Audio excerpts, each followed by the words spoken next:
No, no. Kenneth Smith loves that book. It's the book that coined the term meritocracy. And a meritocracy did not mean a system in which the best rise to the top. It meant a corrupt system that wants to seem like a system in which the best rise to the top. There was no word meritocracy for the thing that they were pretending to be. The book talks about both at the same. It basically introduces both concepts at the same time, and says, systems of awards and ranks and degrees and certifications and accreditations all get set up by these meritocracies to make them seem as though they're systems in which the cream rises to the top. But what they actually are is corrupt systems that just don't want to say, "Hi, I'm corrupt and might makes right and I win." Ha. They want to say, "No, I'm here because I'm factually the best. Let me show you my documents." They will demonstrate to your satisfaction why it is that you're suffering and I'm doing well. And of course, it had nothing to do with who is the best or who is the worst. That's the pretense. So It's a hell of a book. this would be a modern term to avoid saying aristocracy and make it be credential based Yes. in a way, or Yes. seemingly credential based. In effect, it's an oligarchy that's trying to pretend to be a credential-based aristocracy. It's like, see, each person has their level of excellence and they rise to the proper level. And we'll just ignore the fact that none of us actually are that good. We just have pieces of paper that say we are. Look at You my know, medals. Aren't these on great? the other hand, I know heaps of people who think they're geniuses, and when they lost out in the system, it's due to the great evils of the system. Sounds like you guys have something against magicians. Sleight of hand is a I mean, beautiful yeah, thing. my sleight of hand seems like a very normal thing. Yes. It's what the carnies say at the carnival. The game's not rigged. You just, you need to be better. People who are superior to you are able to make this game work just fine. Trust us. We're sure they exist. We just don't ever happen to have seen one. It's a complete coincidence that everybody in here loses their money. You ever hear of the magician's wife? Tell me about the magician's wife. Well, she's a typical woman. They'd go to the department stores and she'd demand this, that, and the other thing. The magician says, "I'm glad I'm a magician," as he turns over his hat and pulls out money out of his hat, out of thin air. Yeah, no kidding. Sounds like I thought you were Well, going to say he pulled out a rabbit. sounds like your whole economical political system thinks in that manner at the moment. Everyone thinks that government spending comes out of the magician's hat. Yes. It's magic. You only have to, Yes. some of your pollies, they believe in this sort of modern monetary theory. You only have to spend money and you create wealth. Yes. Not the old system where there was produced wealth and then you could expend it. I think that was even in Marx, actually. He had the Yeah. idea you actually had to create wealth before you could expend it. It's But today, some of the better passages in Marx are those reality based ones where he's like, money doesn't mean anything unless there's actual production happening. they figure, well, we'll just spend money and we'll get it. So it's everything's from the point of view of the consumer. Think about the phrase full faith and credit, right? That's what we say about our currency, backed by the full faith and credit of the United States. In other words, it's a faith-based system that our money means anything. Well, the huge trick that was applied 30 years ago was this, or 40 years ago, when they started convincing everybody and even legislating that you had to put a certain amount of money aside for your retirement. This was for the banks. Oh, we need money to lend. People just won't give us our money so we can lend it out of the profit. Hey, I know what. We'll make them give us their money and then we'll lend it out of the profit. Yes. And even though that system's been put in place, they're in trouble again because they don't understand their limits. Well, it sounds like magicians need a magic hat they can pull the rabbit out of. That sounds like the Federal Reserve to me. And the Well, banks. at various times I've shown people the Federal Reserve balance sheet, and they don't want to know about it. No, nobody wants to know. I spent a few years on it, and I began to gain some insights. And I'm the only person I know, even though I'm an idiot, who's actually done that. That personally I know. I've seen people in the newspapers talking absolute nonsense about the way central banks operate. They haven't got a clue, and they don't care if they don't have a clue. They're just trying to get an article in. Yeah. Well, shall we? Oh, go ahead. Well, Go ahead. I was going to say, full faith and credit, I think, also appears on treasury bonds. Exactly. Mm. And as one economist I listened to a lecture on monetary theory from, he says it largely depends on if you like yellow ink, which is what the Treasury prints its bonds in, or green ink, which is what the Federal Reserve prints its money with. Yes. Well, one ink is more precious than the other. Yeah. Yes. Yes. Well, why don't we get going? We can save a deep dive into the modern economy for the section on modernity. It'll be just a year or two. We'll maybe it'll be 3. We're wrapping up the ancient civilizations this month and next month. So I'm continuing our little diversion, although we might be coming to the end of it and be able to go back to section H maybe next week. We'll see. My diversion into making sure that we're clear about Sophrosune and Phronesis and Sophron, because without understanding them, we can't understand what sophism is or what corruption is.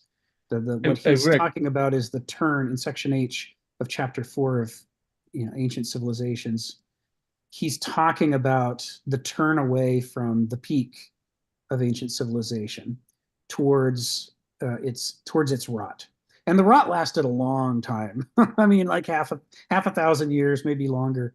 The whole Roman period was pretty rotten. You got to think about the fact that even before the Roman Empire, Julius Caesar brought his army across the Rubicon because the Republic was so rotten.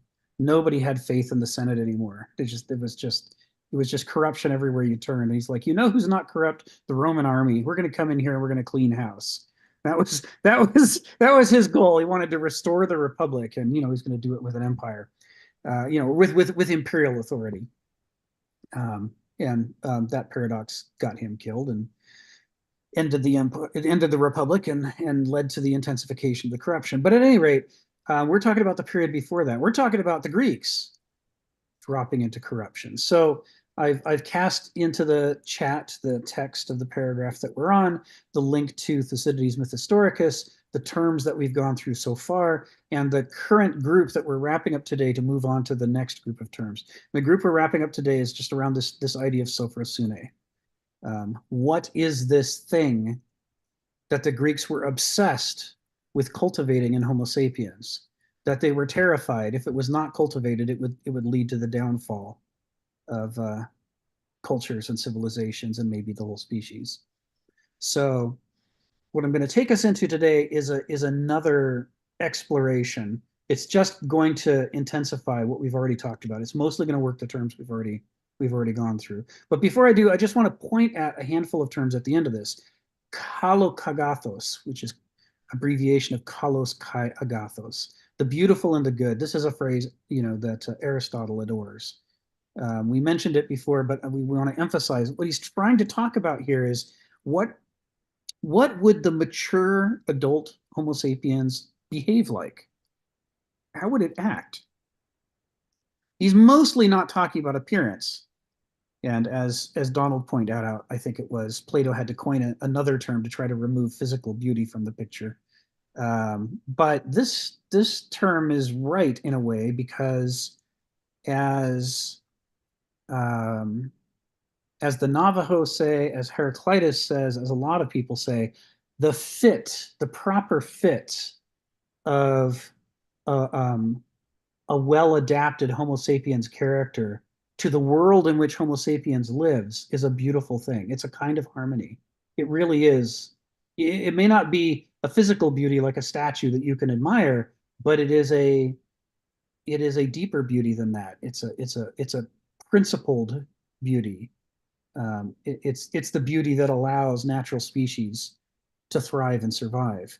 And it's the thing that's missing when human beings make dysfunctional cultures and they set themselves against the very things that they need.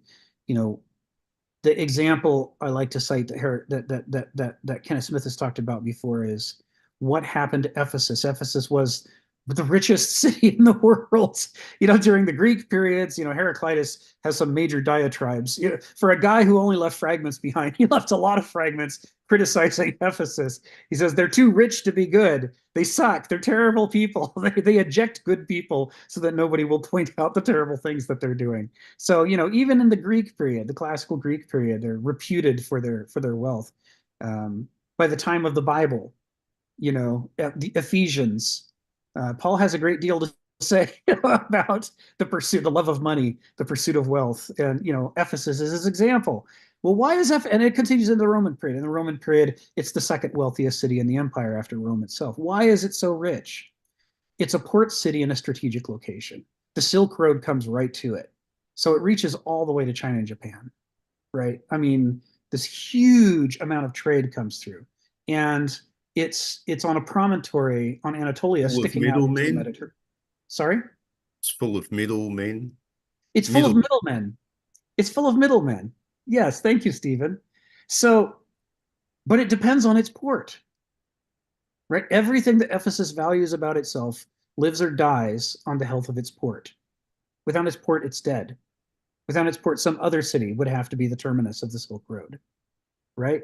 It's everything. That's the whole point of Ephesus's economy. And yet, during the Roman period, when the Romans want to build a fleet, they go upstream of Ephesus and they chop down the forest that's holding the hillsides together. And the hillsides erode and the sediment goes down the river into the harbor of Ephesus. And year by year fills in the harbor until Ephesus is miles away from the Mediterranean Sea. And it dwindles and becomes a tiny, a ruin, a vestige of its original self. They wrecked their own core arete as a city for a short-term gain. There are forests all over Europe and Africa and Asia. They could have taken forests from everywhere, from anywhere, but they chose to take forests from the very place that was holding Ephesus together. And then we're surprised at the outcome. This is not Sophrosune. This is the opposite of Sophrosune. They couldn't have more strategically selected a bad action to take to wreck themselves. And they were the people, with all that wealth, they were the second most powerful during the Roman Empire of all of the places to have chosen and imposed their will upon the world and make things the way that they want them. And it was their desire, they chose to do this thing that wrecked themselves. When we talk about self-destruction, we're not just, we're not waving our arms here. We're not saying in some kind of metaphorical or poetic way it's self-destruction. Ephesus ended its life as one of the most important cities of the ancient world. It did it to itself. Well, it sounds like they knew the problem because they would have cut down the trees a lot earlier if they didn't realize there was a problem. At some point, somebody was desperate. Yeah, somebody was desperate. And this is why pragmatism doesn't work. Because what should have happened in that moment is the pragmatism of we need a fleet, we need a forest, should have run aground on but of all the things we're going to sacrifice for this momentary need, no matter how urgent, we're not going to sacrifice our entire future. But, they did. And that was the end of Ephesus. So Sophrosune would be having the character that allows you to tell which way is health and vitality and which way is vitiation and failure. And to know and take an interest in doing those things that would, increase your health and vitality. And if you do that, then you're working in harmony with a large, complex system of nature, and that harmony is beautiful. This is what we mean by kalokagathos, right? The good and the beautiful line up with each other. And it's a specific definition of good that's very different from the medieval definition of good or the modern definition of good. The medieval definition of good is doing what you have to do to not burn in hell for all eternity.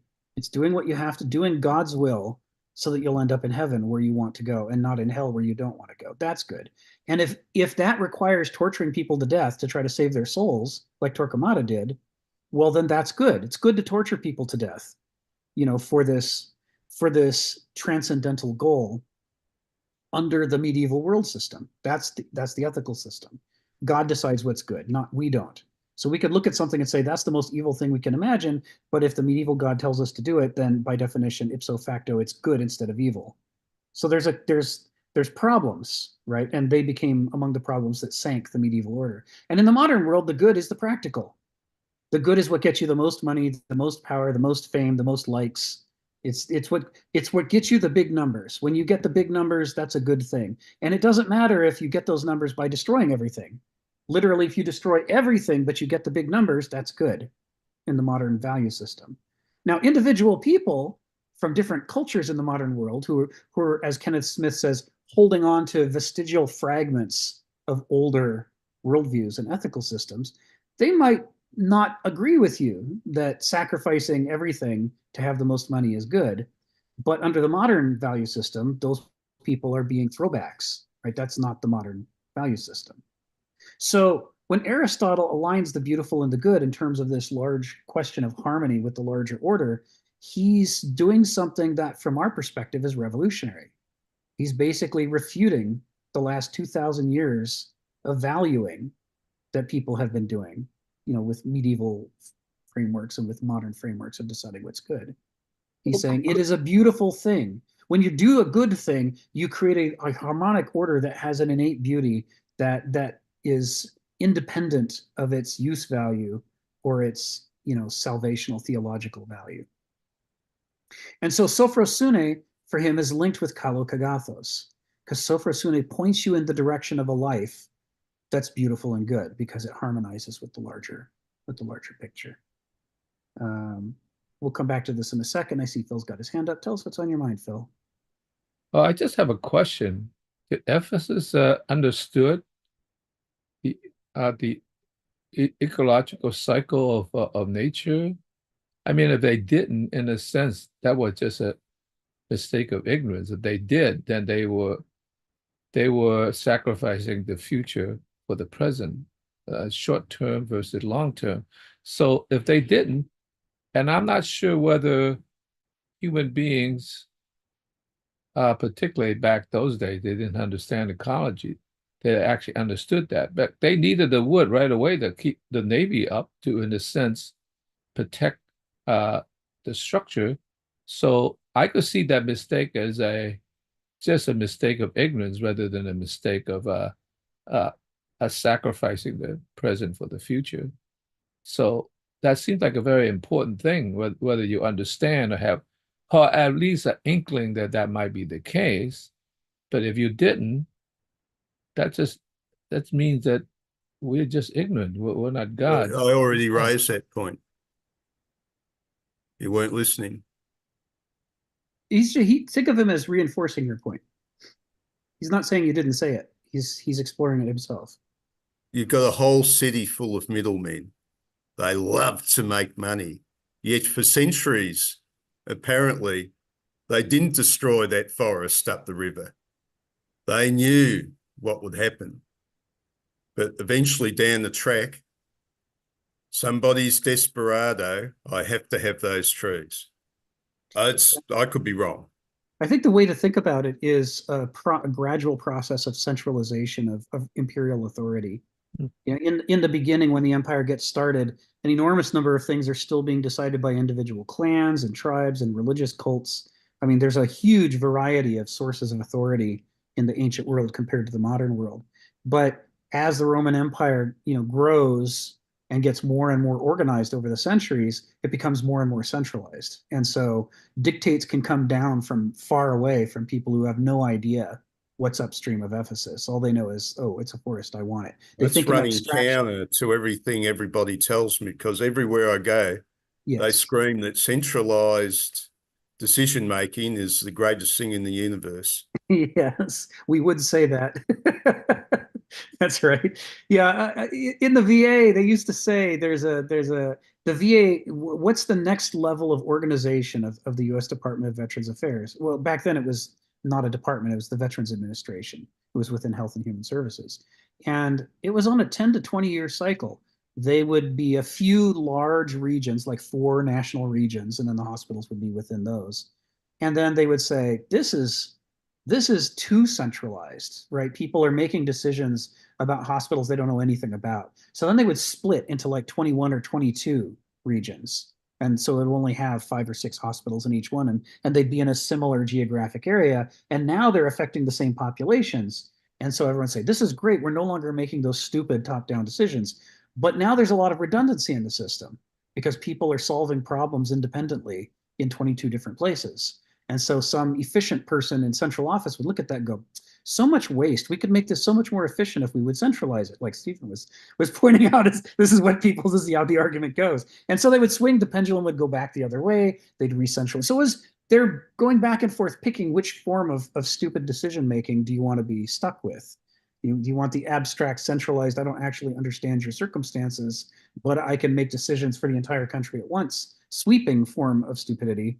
Or do you want the nobody knows what anybody else is doing, everybody's solving their own local problems, but the larger picture is looking untidy form of stupid decisions? So in the Roman Empire, there must have been some of that, but I don't know the history in enough detail.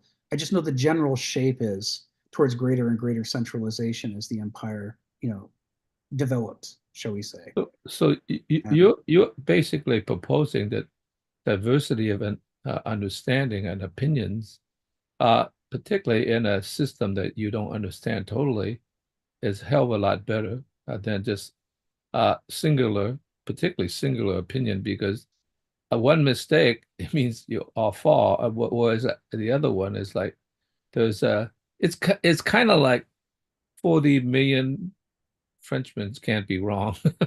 Yes. in a way, right? That's what it's sort of saying, rather than one central Frenchman, such as Napoleon, can be wrong after all. So yeah, okay.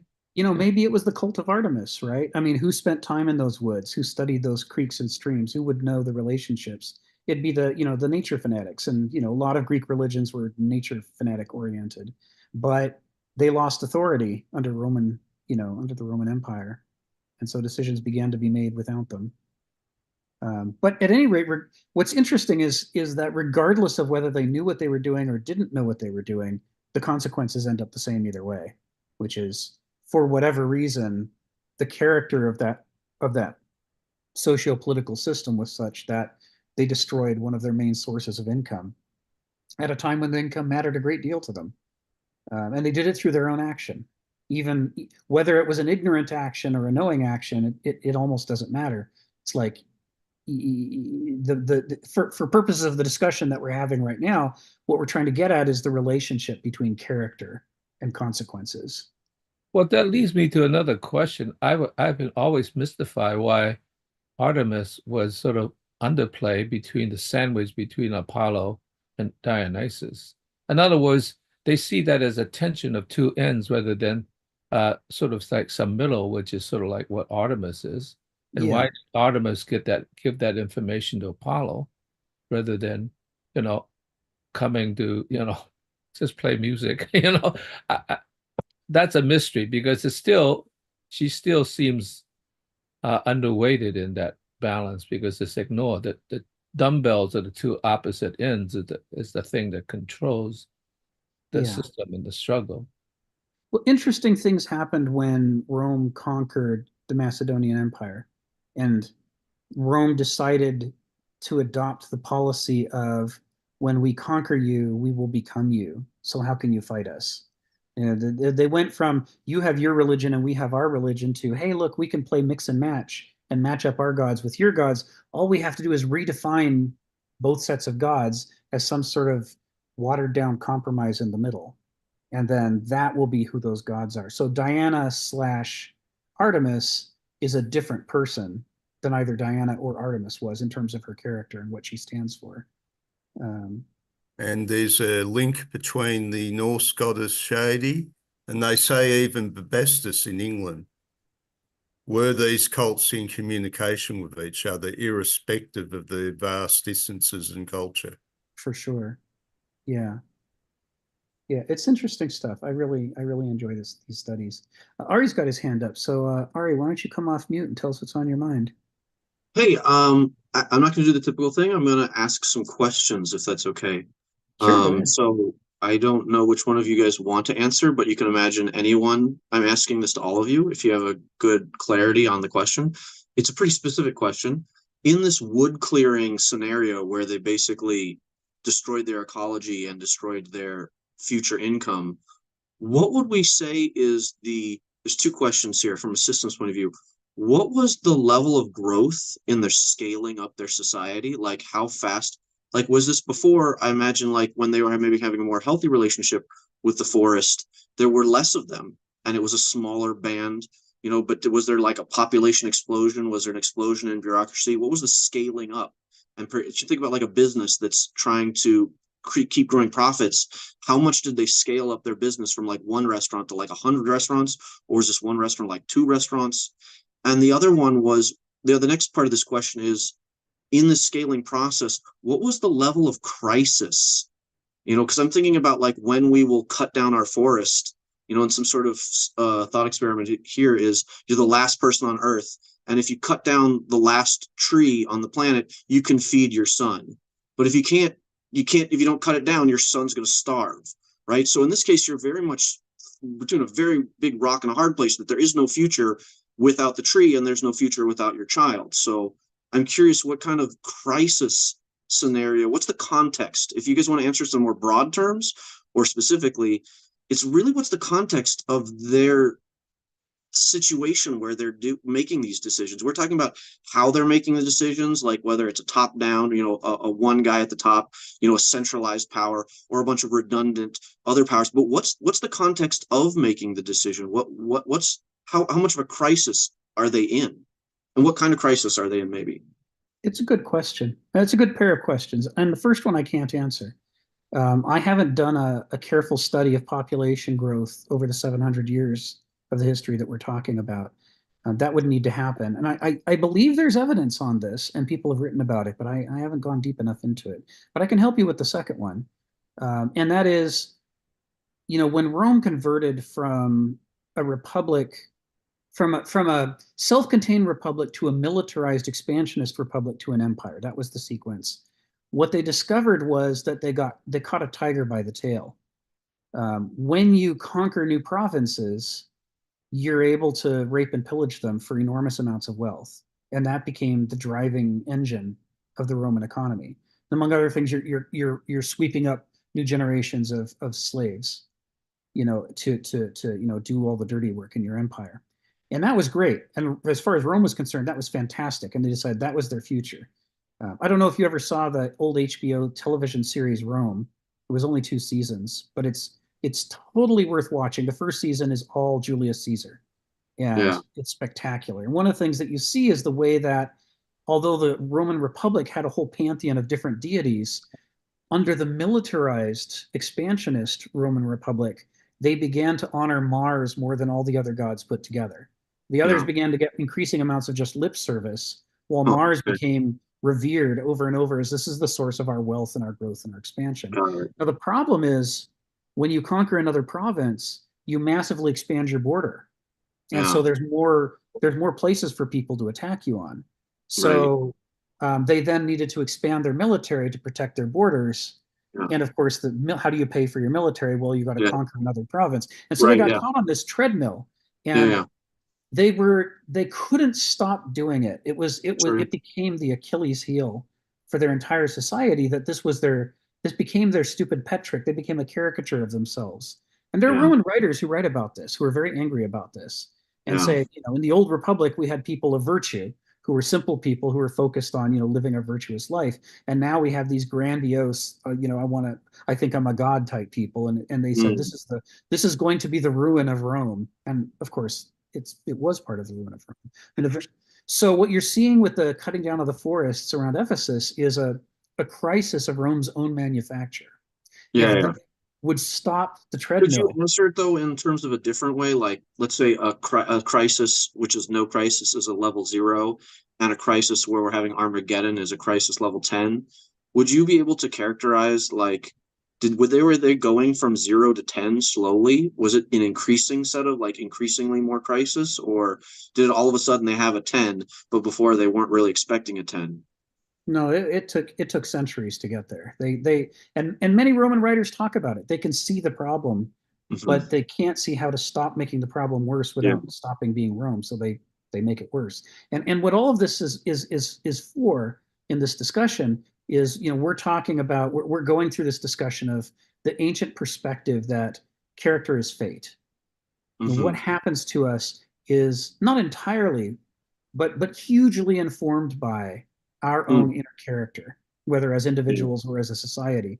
And so this character of the Roman Empire is driving both the sources of its wealth and the sources of its own self-destruction at the same time. Right. And nobody's making them do that. Plenty of other societies, even in the ancient world, have lived differently from this, but they found their recipe and they got stuck in it and they couldn't figure out how to get out. So they basically ran it until it collapsed. And this is a metaphor, of course, for human nature, our individual human natures. The ancients say it's easy enough to say, well, that bully punched me. And there are bullies and there are bad people in the world and bad things do happen and there is bad luck. All of that's true. But, also, did I tell on the bully in class before he was a bully? Did I point out that he was cheating on a math test? And the reason he punched me is after he got in trouble. And after school, when we got out, he chased me down and punched me because I turned him into the principal. Well, it's true. Part of this was my fault. I stuck a stick in the beehive. Nothing was compelling me to do it. I actually created that situation. But you better believe for decades when I told that story, I just left out the part where I instigated the whole thing. Right. Because I wanted to be the victim. And there's something appealing, especially in the post-medieval world, about saying I'm as pure as the driven snow. I'm an innocent. Bad things just happen to me. And the ancient perspective is more interesting than that. It's not all in our hands and it's not all out of our hands, but there's this complex dialectic. There's a palintropy back and forth between, what is fortune going to throw in our laps for good or ill? And at the same time, who have we cultivated ourselves into being at the moment that we meet those fortunate or unfortunate incidents?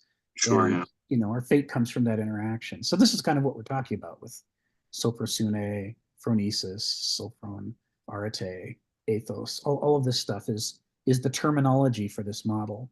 And Ephesus is just an example. So, so long as the Ephesians organized their relationship to their ecosystem such that they protected it, they were able to be the wealthiest city in the world. And then when they decided that they were more powerful than that, and they didn't have to worry about nature, that they were like gods and they could just make things happen the way they wanted to, that's when they destroyed themselves because they were no longer living in harmony with the larger system that they depended upon. So anyway, great questions, Ari. Thanks.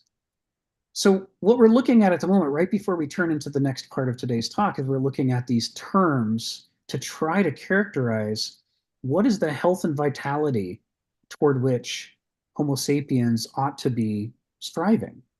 The two examples I want to give are the acorn strives to become an oak tree. It's not all up to the acorn. Most acorns never make it. But the reason some acorns make it is they're all striving for it.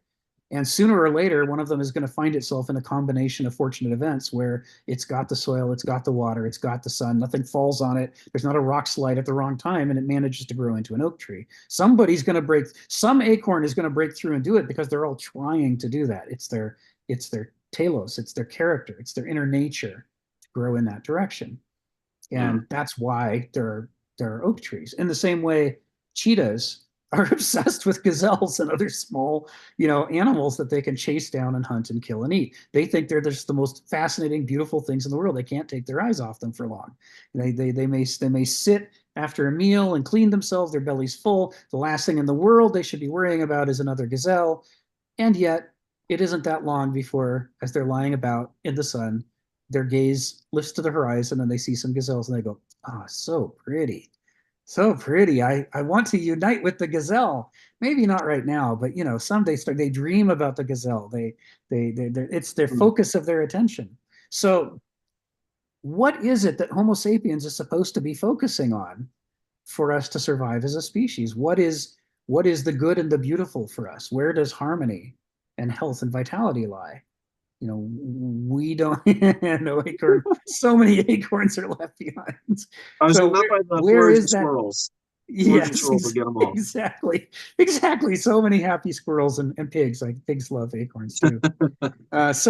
So where is that direction for us? And do we even have a name for what that direction would be, so that we could evaluate whether, you know, somebody's personal life goals were aligned with the direction that's healthy for them, or whether they were deviating from it. And in modernity, this is like a big vacuum area in our vocabulary. We've got nothing. We have these vague arm wavy words like good and practical and useful, and they don't really mean anything to us.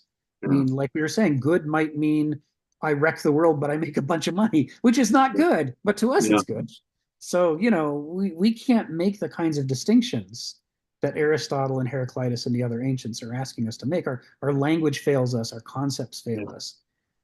We're so focused on having freedom of choice that we've left out any basis for evaluating healthy choices from unhealthy choices in any kind of general purpose way.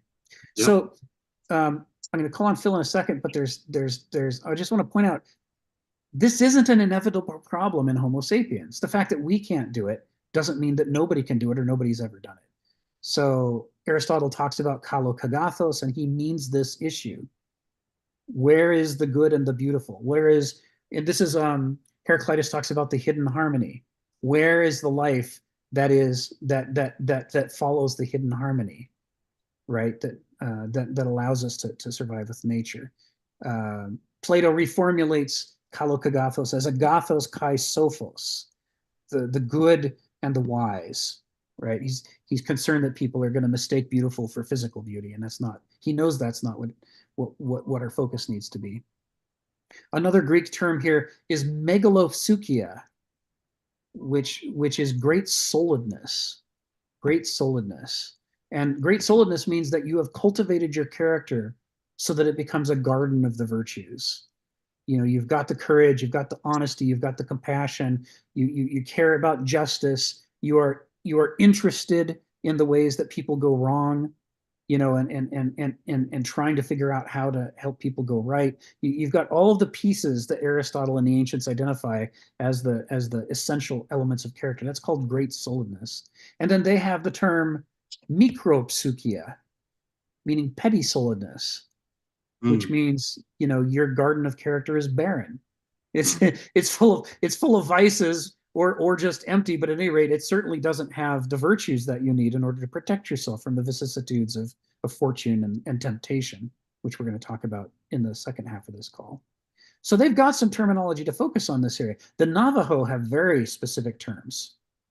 The principal deity of the Navajo is Changing Woman, and Changing Woman was the first human being who learned how to live a healthy lifestyle. What is the way that the people should live in order to live in harmony with their homeland? And they have terms like hojon, which in English we tend to translate as good, which is a really bad translation. It would be better to call it the beauty way, or the pollen path, or the blessing way. It's the way of life that if you follow it, you and your people will thrive. And it involves doing some things and not doing other things. And the things that you're not supposed to do, if you do those things, instead of hojon, that's naye. And naye is translated in English as evil. But to the Navajo, it doesn't mean evil in that sense. These are the things that are part of nature. So unlike the medieval worldview, the goal shouldn't be to exterminate them. They're essential parts of nature, but they're not the nice parts. They're to be used sparingly. You go into them with great consciousness that you're about to do a naye thing. You have a whole ceremonial ritual that says, I recognize that the way that the Dene need to live should exclude this thing, except that now we're in a crisis. And we have a ceremonial that allows us to say, in this crisis, we're going to do this naye thing, but we're going to do it mindfully, recognizing that it's destructive for us, and for the world. So it has to be in small, careful doses. And when it's over, we're going to go through another ceremonial to say, I've done a terrible thing. This is the Naya thing that I did. I did it for these reasons, and we didn't have a choice. It was necessary for protection. But now the need for the protection is over. We're going to put the Naya stuff back in the bottle, and we're going to go back to Hojon. And they do all of this because they're very conscious of the difference between the way of life that leads to health and vitality and the way of life that, even though it might be momentarily pragmatic, it ultimately leads to self-destruction if you do too much of it. It's like the whole how much opium is medicine and how much opium is poison. Yeah, I was gonna say it sounds like using steroids, maybe, you know. Exactly. They think of it as medicine. They think of it as medicine. They say Naya is evil because it's medicine. And medicine must always be used carefully, consciously, and in a limited way just for its purpose, and then you put it away. Yeah, it sounds a lot more like risky or dangerous. It is. That's how they see it. They see all medicines are risky and dangerous, and they're Well, to just be in used. general, the word, you know, when we have to, there's a crisis. Well, like if you're backed into a corner, this is when your enemy is most dangerous because you know they're going to do something desperate because the normal things, right? So this is similar. We're backed into a corner. We can't do what was it, the Vosges, or what was the first word, the good? Hojon. So right in that case, that would be like the healthy, normal equilibrium type decision, the homeostasis, Yes. what's predictable and good. But now that we don't have those options, we're forced into doing something risky or desperate. Yes.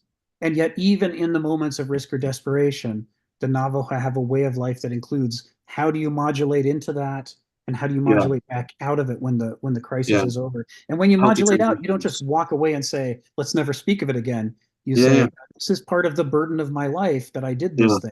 And now I have to carry it with me and, try to make amends. So it's very interesting. And all of this is this is the stuff, this is the way of life that Changing Woman taught. And she's called Changing Woman because she changes from a child to an adolescent to an adult to an old woman. She goes through the cycles of life, and she's teaching the Navajo how to go through the cycles of life. All of this stuff is like ancient Greek in terms of its appeal to how do you find a harmony with the larger world. They've got words for it, they've got concepts for it, they have complex and very specific relationships between these different things. They've got a whole framework for understanding what people should do and shouldn't do. Whereas all moderns have is freedom. You do whatever you want, as long as you don't get in trouble. We're really at a loss here. And it's what makes this discussion so hard. Phil, you got your hand up. Come off mute and tell us what's on your mind. Yeah, I have something to say that really connects with this, but in a way, I learned this actually in the meeting I had yesterday about Heidegger and the measure of truth. And it's kind of interesting because I started thinking, this is actually, in a way, reflected in modern art in this sense. I'm thinking, like when Plato devised the divided line, it's crossing, in a sense, the existential world to the world of the soul or the spirit, And the problem with that crossing over is, in a sense, the forms were ill-defined. You couldn't define it. I mean, it's kind of aspiration. And in some sense, it actually needed Augustine to complete it, because Augustine had the mind of God, and the mind of God, in a sense, completes the forms in a way. So in that sense, whether there is a upper grounding, upper limit, and which is grounded through the divine knowledge, or whether that's just aspiration, I think that's what we're left at as human intellect is limited, and it's not infinite, it's finite. And so therefore it's sort of like there's a glass ceiling. So in some sense that didn't work. And then of course the other aspect is the existential world, which seems to be like finding the grounding to something, and how far does it go, all the way down. And in some sense, that was in a sense the emergence of science, particularly Newtonianism. Okay, that seems like maybe we could find the grounding. So we don't have to say, like the earth rests on the elephant on the turtle, and the turtle and so forth. That where does it end? It seems to me that particularly with atheism coming into being, and which God is kind of eliminated, at least there's a great deal of doubt, then we're left into the human understanding and a finite understanding in that way, which means that we are in a floating world in some sense, both a top that doesn't go all the way up and it doesn't go all the way down. We're trapped in the middle ground in which things are always shifting and changing. And I'm thinking that's exactly the beginning of modernity in terms of art, in a sense of rebellion against Newtonianism. In other words, there's something more. And that's where the 19th century romantics already understood this and rebel in terms of the spirit, the spiritual revolt, and through the writers and then the musicians and the artists. And in terms of visual arts, it really, in a sense, 19th century had that in terms of the spirit, but it really didn't have the formal structure to demonstrate this sort of floating world. The Impressionists certainly began that by breaking down the definitive relationship between figure and ground. Okay, it broke that in a sense, so there's an impression of something. Of course, the 19th century academic artist says, "Oh, we know what that's about. That's a sketch. They just haven't completed the painting. Just finish it, and then we will have classical, Renaissance perspective and all that." And the Impressionist says, no, that is where it ends. In other words, ambiguity for searching for the structure of what something is. Of course, Cézanne moved it to the next level by giving Impressionism as a kind of formal structure. And so the relationship of the figure ground, if you look at Cézanne's paintings, there really is a diffusion between the figure ground. In other words, the figure sort of melts and become partly the ground, and the ground becomes part of the figure. So there's an edge that is complete and incomplete at the same time. And Cubism took that to a kind of a laboratory structure, in the sense of instead of making in relationship to finding the structures, it was abstracted in relationship the picture plane, in a sense, the same. Oh, thank you for the music. It was not that glorious. So in some sense, one of the basic techniques of Cubism was the edge relationship. If you look at it very carefully, and there's other aspects, but that's an important aspect, is that the figure melts away and diffuses in the ground. So there's a complete relationship between the figure ground relating. And so my thought is that then I went back to Plato's divided line. I said, oh, that is actually Aristotle criticizing the forms of Plato. Instead of divided line moving in to the spirit of the soul and having the forms in a sense is still related to the existential world of being. And in that relationship, then in a sense, the form, the divided line is actually, in some sense, the cubist structure at which the figure and the ground interact, rather than that, in a sense, it's a jump over. So that relationship means that, oh yes, we are in a floating world in which we're trying to find the divided line, because we respect both the soul and yet our existence in the existential world. And so therefore, a lot of Cubist art, its very incompleteness requires the audience to, in a sense, speculate and fill in the gaps in some sense, which means it's open. It opens up the structure. Right. to relating how an object, something you focus on, is related to the ground itself. So that sounds like what's his name? Well, one of the followers of Heidegger, uh, who who who really praised Cézanne for that very reason, is that as there is a ambiguity that allow for human interaction and opinions to sum up a relationship of where we are now at. It is not a frozen structure, but it's a developing structure. So that was very interesting to me. I mean, I sort of understood that, but to make that connection to the divided line, Yeah. it's like a very, very important uh, uh, development in terms of my understanding how it actually relates back to the divided line. The divided line is divided. Right. Right. And it's right. incomplete.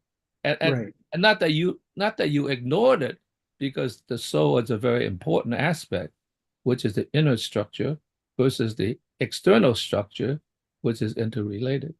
So I thought I would share that with you, with my understanding of modern art and my coming understanding of philosophy. So I that appreciate connection it. was very important to me. Thank you, Phil. Yeah, I appreciate it. The figure ground discussions that we've had about this have gone a long way towards, giving me terminology and frameworks to help explain to people the problem of human consciousness from the Greek perspective. There's a pair of Heraclitus quotes I'm gonna just drop in here real quick, from two different fragments. And some Heraclitus scholars think that one fragment is just a rewording of the other. Philip Wheelwright thinks maybe they're both legit. They certainly both have something to add here, and they're relevant to this. So the first one is human nature has no real understanding, only the divine nature has it. And the second fragment is this one: man is not rational, only what encompasses him is intelligent. And so part of what when we talk about the three sources of meaning, the human, the natural, and the divine, all three of them are addressed in this pair of fragments. He's basically saying, part of what distinguishes human beings from, what we could imagine to be a sacred being is that a sacred being could actually understand things, but we don't. We have some sort of sketch or cartoon or approximation that is our conscious understanding of the thing. And it's, we're limited by the 7 plus or minus 2 registers of conscious thought, so that it's always some kind of skimpy, it's 7 lines, right, to sum up. I think about some of those great sketches by well, let's see, who many people have done the art of just a handful of lines to, I can't remember if I'm thinking of Cézanne or somebody else. You're thinking of de Kooning. You're thinking Thank of you. Yes. Yes. so that was one of my point, is the sketch is was that because that's about the development of finding what the figure is. That's right. In relation to the ground. And you know what? I forgot to say this. That actually revives my another connection to Artemis, right? It's not Yeah. Apollo, and it's not Dionysus, but sort of some middle ground. So in some sense, that allows for the fluid flow between Apollo and Dionysus. Thank you. Yes. I mean, I was thinking of these fragments while you were talking. It just seemed directly relevant because, of course, if we had a conscious mind that could have thousands or millions or billions of facts held consciously at the same time, we would better approximate the complexity of the world we live in. But with only 7, and that's on a good day when we've got our coffee and have had enough sleep. It's always some kind of cartoon version of reality that people are trying to think with. And it's one of the major things that separates us. It's like when I was quoting from Emily Vermeule's book, Aspects of Death in Ancient Greek Art and Poetry, when she says, for the Greeks defined being immortal as 3 things, and all 3 things are necessary to understanding the mortal condition. It's not just that we die, and it's not just that our creative works die, which, would have offered us a consolation if they could have lived on, but it's that we're so stupid. The Greeks were so frustrated by the stupidity of Homo sapiens. And it's right here in this figure ground problem. The only way we can think is if we shove almost everything into the ground so that our figure is this tiny caricature. And meanwhile, in the background that we're ignoring are all kinds of critically important things that are happening. And this is of course the affliction of pragmatism. We focus on what we have to do to pay our bills today, and meanwhile, by paying our bills today, we've laid landmines into our own path ahead of us without realizing that, like Ephesus did, by clear cutting the forests that were protecting the silt from washing downstream and filling in their harbor. You brought up the mimesis, didn't you? Yes, mimesis. Yes, we get a long way through mimesis. That helps us a great deal. There's a lot of evidence that the early clan systems of human societies grew out of the fact that when we moved back into, for example, Europe, it was covered in ice and snow, and the only places you could live were in caves. And who was living in caves? Cave bears were living in caves, and it created a bear cult that lasted for thousands of years in Europe, where people are like, if we want to survive under these conditions, well, humans freeze to death, but the bears are doing great. So we should live like the bears do. We should live in caves. We should cover ourselves in their fur. We should, everything they do, we should do. And, it was successful. The mimesis really helped to simplify a vast, complex problem into a manageable one that could fit into our 7 plus or minus 2. And so thus the second fragment, man is not rational, only what encompasses him is intelligent. We know by comparing this with other fragments where he talks about the nature around us and within us, that he's talking about nature here. He's saying that nature has a deep intelligence, which he calls the logos. And it's miraculous in its ability to manage levels of complexity organized into a vast harmony at a scale that people could only dream of. I mean, the most sophisticated systems we've ever created that work are tiny by comparison with what nature has managed to do for billions of years. And so, when we are at our most intelligent, it's because we are imitating mimetically or borrowing from the intelligence of the world around us. We see plants growing. We think, what if I made that plant grow in my backyard instead of 17 miles away in the forest? Voila, horticulture, agriculture, right? And we're doing it through mimesis. We see that we can't survive among the glaciers of Europe, but the cave bears can. So we'll just imitate the cave bears, and voila, the intelligence of evolution of the cave bear gets borrowed by Homo sapiens. This is that cultural trick, that mimetic trick that makes people able to simulate being intelligent or rational or having a real understanding. And it all has to do with handling this foreground-background problem. So I'm going to call on Ari in a second, but before I do, I just kind of want to say, this brings us to the end of a group of ideas we've been working on for a few weeks. We've now got the core vocabulary that, according to F.M. Cornford in Thucydides Mythhistoricus, according to him, this is the core ideas that Thucydides is using in History of the Peloponnesian War, and that he's borrowing from Aeschylus and the tragedies of Aeschylus to try to explain the outcomes of human events. What I'm going to do with the rest of the call today, to the extent that I am able to, is I'm going to pull it together into what I think the weave is that illustrates how they thought these pieces work together to create the organism of human character and fate. But first, Ari, come off mute and tell us what's on your mind. Hey, I wanted to address Phil. It's something I work on very much, is this concept of figure to ground. I kind of think about it also in terms of either a mathematical or a neurophysiological language, so neuroscience. And in this case, we call it object to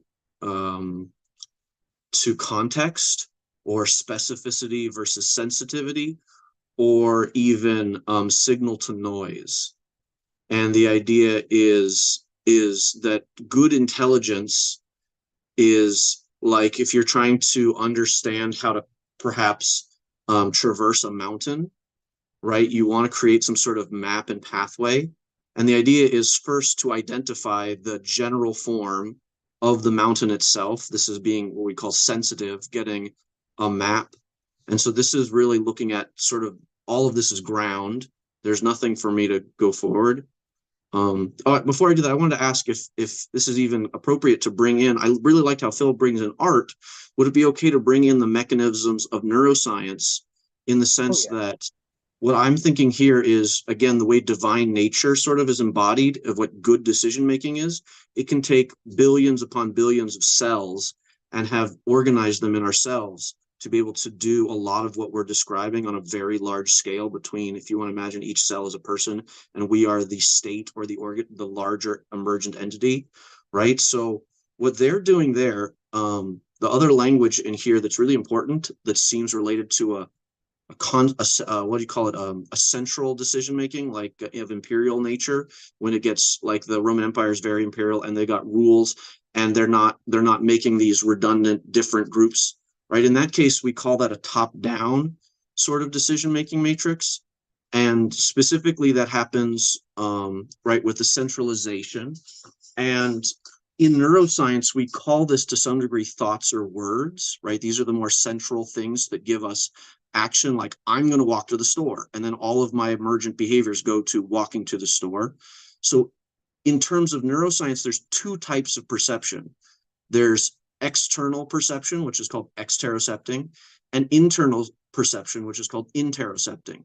And when you're thinking and you're using words and you're having this very top-down situation, you're doing interocepting, which is giving a priority to these internal weights.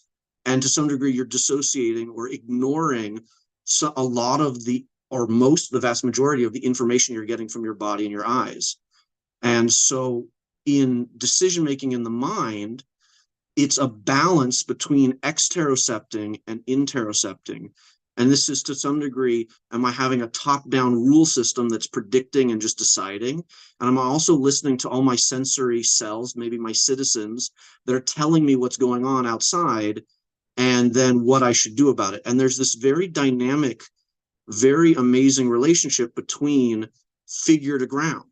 It's, am I focusing on objects or am I focusing on environments? And to some degree in theater, this is almost like props versus scenes, or not scenes in terms of, but you understand, like you've got the background scene versus all the props that move and the other things that don't move, right? And we decide in our mind which things are moving and which things are stationary.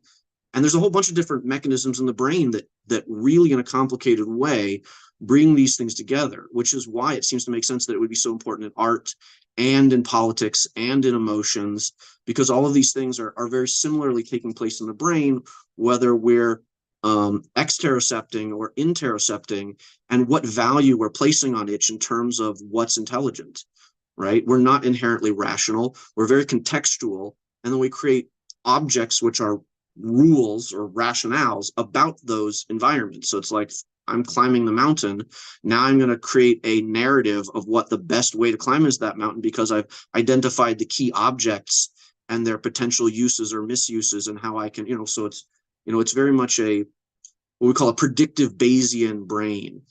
And this idea of trying to have, almost goes back to what I imagine in the Navajo sense of what's going to be a good decision with high probable good outcomes or a low probable good outcomes.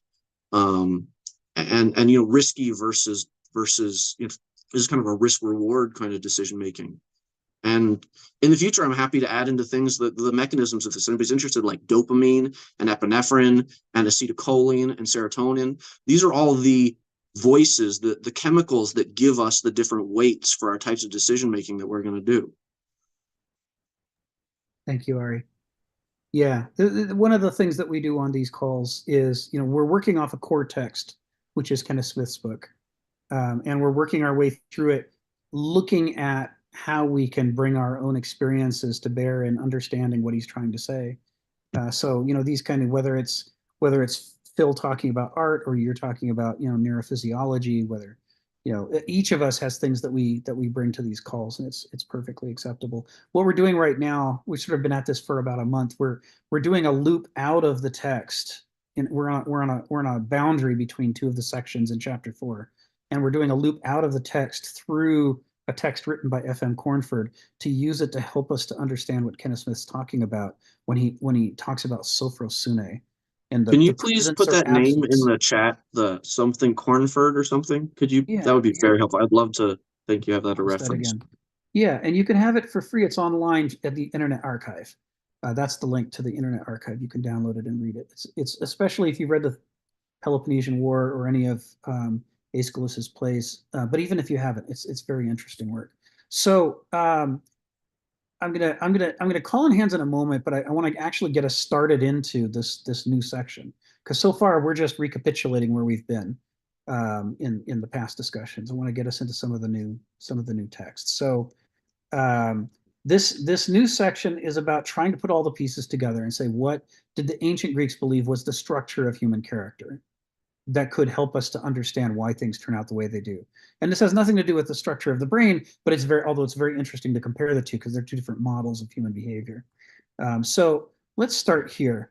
This is gonna pull all these pieces together. We start with ethos anthropoi daimon, which is a famous Heraclitus fragment. People tend to translate it as character as fate.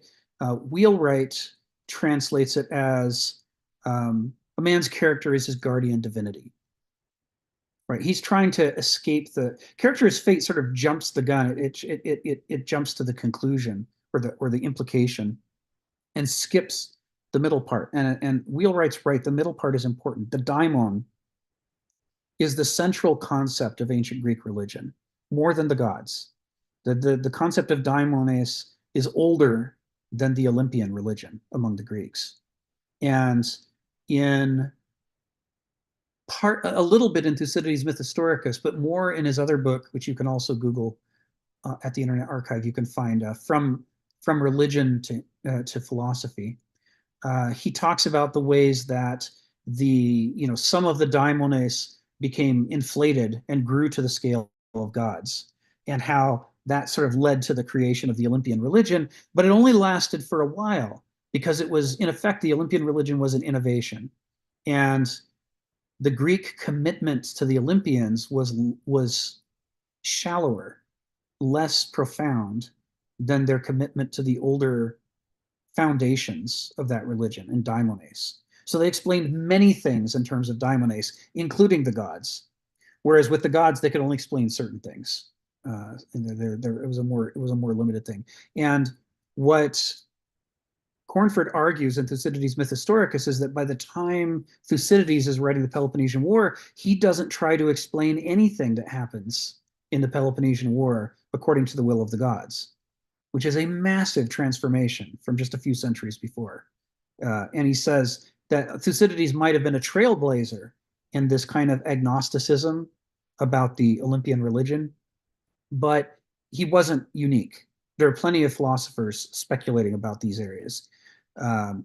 But he argues that the basic underlying model of the daimon is still strong, even in the atheists, the professed atheists among the ancient Greeks. They still have Aeschylus's model of the daimon, and the much older than Aeschylus model of the daimon as their basic metaphor for explaining things. So what Heraclitus is saying, and I'm gonna for those who weren't here in the previous weeks, I'm gonna define a few terms as we go. Ethos refers to character or nature, and not in a arm wavy nature as a place that has a bunch of stuff in it, but the specific lawful nature of a thing that makes it behave in the ways that it does, and also makes it not behave in the ways that it doesn't do. So the ethos of a cheetah is different from the ethos of a goldfish, which is different from the ethos of a person. Each has its own ethos. And not only do individuals have ethos, but groups have an ethos. Athens has an ethos that's different from Sparta's ethos. And Thucydides talks about their respective characters in great detail. And peoples have an ethos. The Greeks believe that the Hellenes, the Greek-speaking peoples, have an ethos that's different from the ethos of the Northmen, up in Scandinavia, and is different from the ethos of the Persians. And they spend some time talking about what they think those differences are. And they also believe that Homo sapiens has an ethos that's different from the ethos of other animals. It's specific to making that species or culture or individual who and what they are and why they act the way that they do. So anthropoi, he's saying a people's or a person's ethos, and then he puts daimon. And a daimon to the Greeks is itself a character. It's a psyche. It's a soul. It's a personality. It's a character that has divine authority. So Zeus is a kind of daimon writ large, right? Poseidon is a kind of daimon writ large. But even outside the Olympians, if your people set up their polis on a river and you were utterly dependent on the clean water from that river to live, the Greeks would absolutely say that river has a daimon. And it's not some abstract daimon, it is the daimon of that river and only that one river. They ran around naming these things, building shrines to them. They're trying to understand the nature of the things on which they depend so that they won't make mistakes like Ephesus later made under the Roman Empire. They want to know how not to get stomped by the elephants dancing when they're just little mice in the grass. We'll come back to this in a second. I'm gonna call on people. I don't think, yeah, okay. So Phil first. Go ahead, Phil. Come off mute and tell us what's on your mind. Just a second here. I gotta find where we. Okay. Yeah, I'm responding to Ari in a way because it's very interesting. Like I'm not a neuropsychologist or neurophysiologist, but I know that in some sense, when the child is very, very young, the important thing for the child is the mushroom neural connection in every direction because it's very, very ambiguous. And I think by the time maybe they're 6 or something, a little older, I don't know the exact age, maybe it's ambiguous there too. There is a process of pruning because there's excess of growth. Pruning in a sense of beginning to understand the world, how it evolves, how it is now, and all that. That pruning, in a sense, makes it much more efficient in terms of understanding the line in a way, okay? And I think that process continues to develop and then prune and develop and prune as it goes on into maturity. And which brings me up to a question like, that sounds in a sense, in a kind of scientific way, kind of like Hegel. I mean, the problem is once you have a social structure that's developing, then you have the two actions of mushrooming to, in a sense, relating to nature itself, the world as it is, but the culture demands you prune it in a way of echo 2 to be efficient. And the efficiency that's mandated by echo 2, you may be pruning away the wrong things as well, because that's what's needed for operating in the society. The red lights means you stop and all the rules and all that kind of stuff, which means that the pruning could be a destructive act of limiting your possibilities, which means the next step, which is that you have to transcend your culture, which leads to cosmopolitanism. You have to experience other culture and how other people think is, I never thought of that. Like, oh, they saw it differently. Maybe I should pay attention to that as well. So if you're just stuck in, let's say, your little village, you're very efficient in pruning away exactly what you need for that little operation. But heaven helps you if some other culture conquer you, like you don't know what the hell is happening. Like everything is out of order. So I think cosmopolitanism, in other words, at least understanding other cultures, how efficiently down to their way of thinking, then you have a multiplicity of understanding that would ameliorate too much pruning. It's kind of like, maybe the French garden is a little too strict. And maybe the British garden, the English garden is a little too loose. And how do you negotiate between that? And I often say, Japanese, many people say the Japanese garden is so much like nature. I said, no, it isn't. It's very much like art. So, it's like, if you look at a tree in the Japanese garden, it's dwarf in size, so it could look like it's a big nature, but actually it isn't. So a lot of art goes into that. So in some sense, you're looking at nature already pruned away into art itself. So you have to have that understanding. And if you're just stuck in a corner in your closet programming, then you got a problem. You're very, very good at programming, but you might be going off the deep end.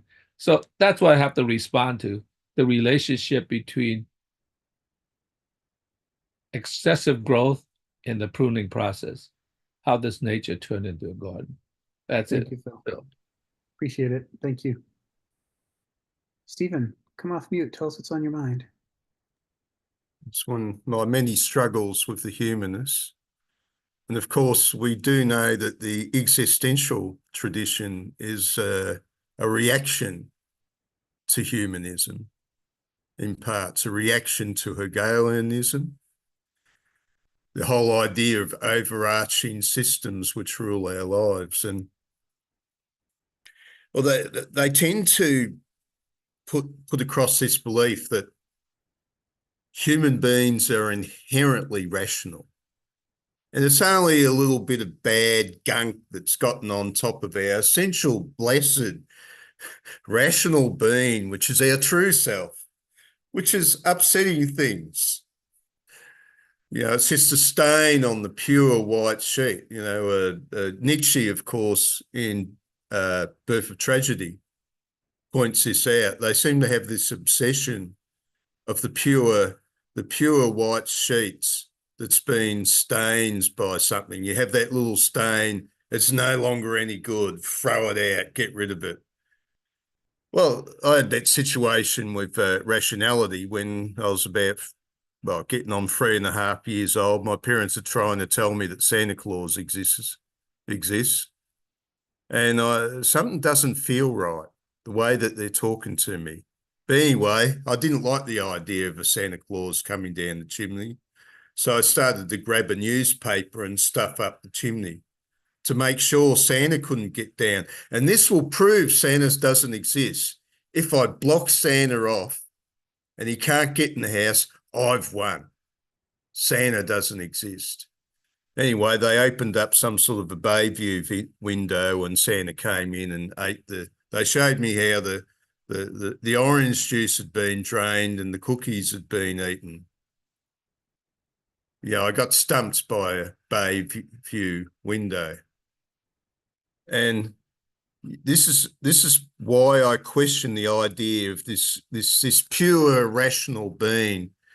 It seems to me that the overriding thing is people want. They want their truth to be the truth. And it's rationality is a discipline which comes from above. They don't want to see it that way. They want to see that rationality is this pure self, and it's only all the mess on top. Once we take away the mess on top, pure goodness will shine forth. Thank you. Thank you, Stephen. Hey, Stephen, I want to respond to you. This be very quick. I'm a committed humanist, but I do question, have we privileged humanity too much that we have obscured other beings in the world? In other words, nature, have we obscured that too much? And I think we might be living in an overly privileged structure as human beings, because everything refers back to us in some sense. So I agree with you in part, but nevertheless, I'm still a committed humanist. Thank you both. All right, running back to the text. Ethos anthropoi daimon. One of the consequences of ethos anthropoi daimon that we haven't talked about before, and that I think is key to understanding this whole concept of sophrosune and ethos, is that for those who weren't here in previous weeks, there are a couple of key ideas. We've mentioned a daimon, right? We've talked about what that is. I'm going to give you a couple other quick terms. One is nosos is a condition of illness, and the Greeks didn't distinguish between physical and mental illness or bad luck. They all counted as nosos.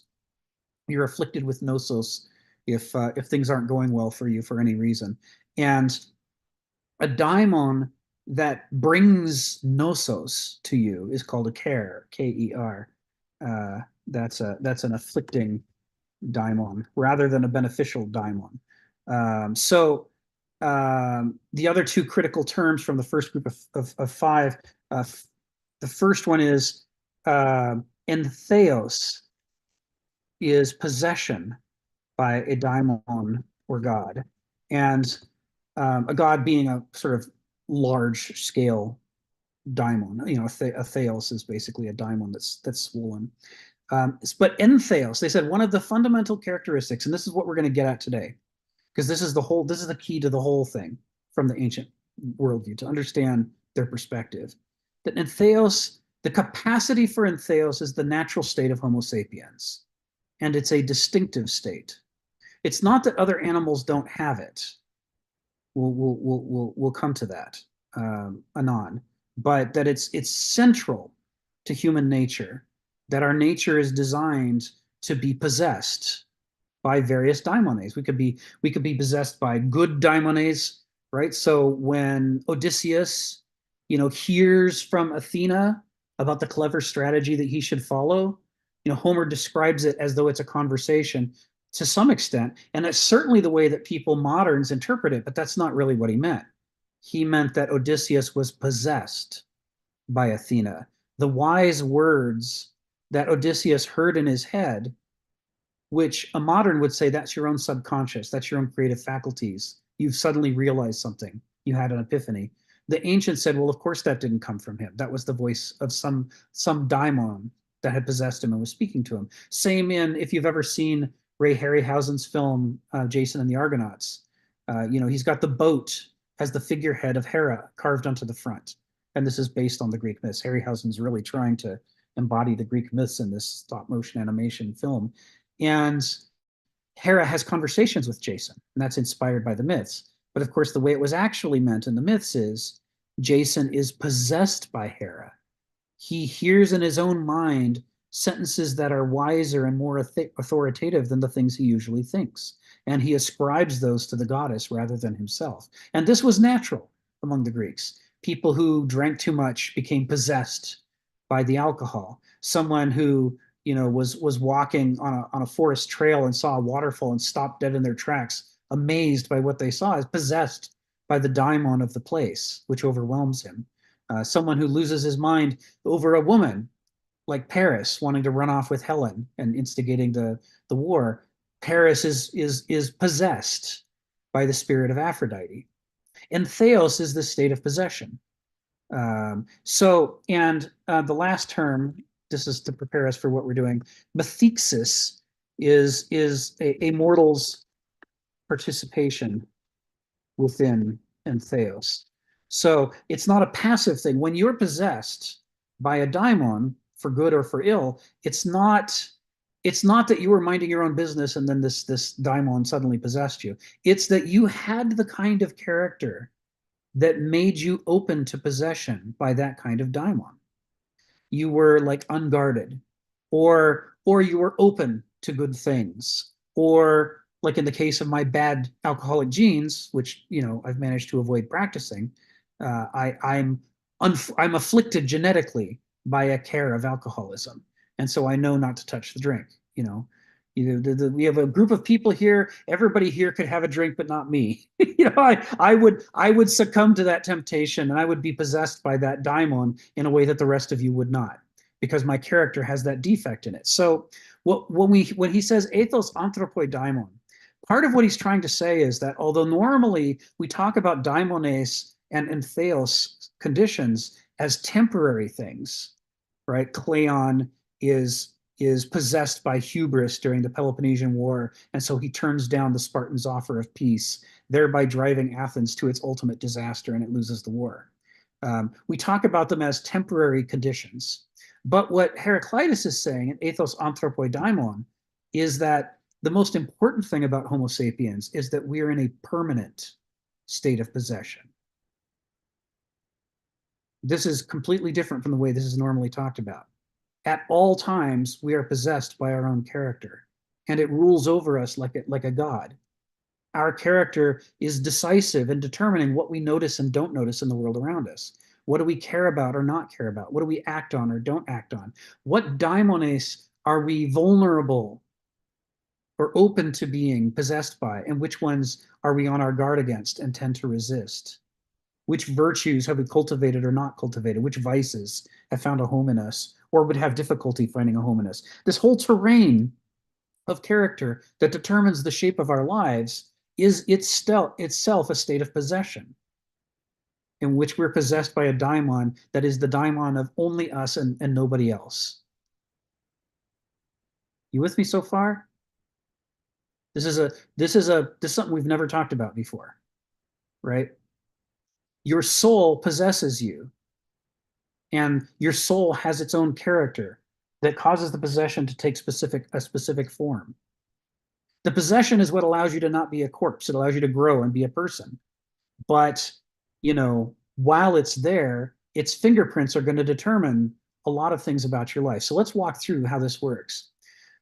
One thing about your ethos, your character, is that it is shaped by genes, it's shaped by experiences, it's cultivated based on the ethoi of your family, your parents specifically, your larger family, your clan, your tribe, your neighborhood, your polis, your culture, your species. All of these things are molding your ethos. Their ethoi, which are also daimones, are molding your ethos and giving it the shape that it has.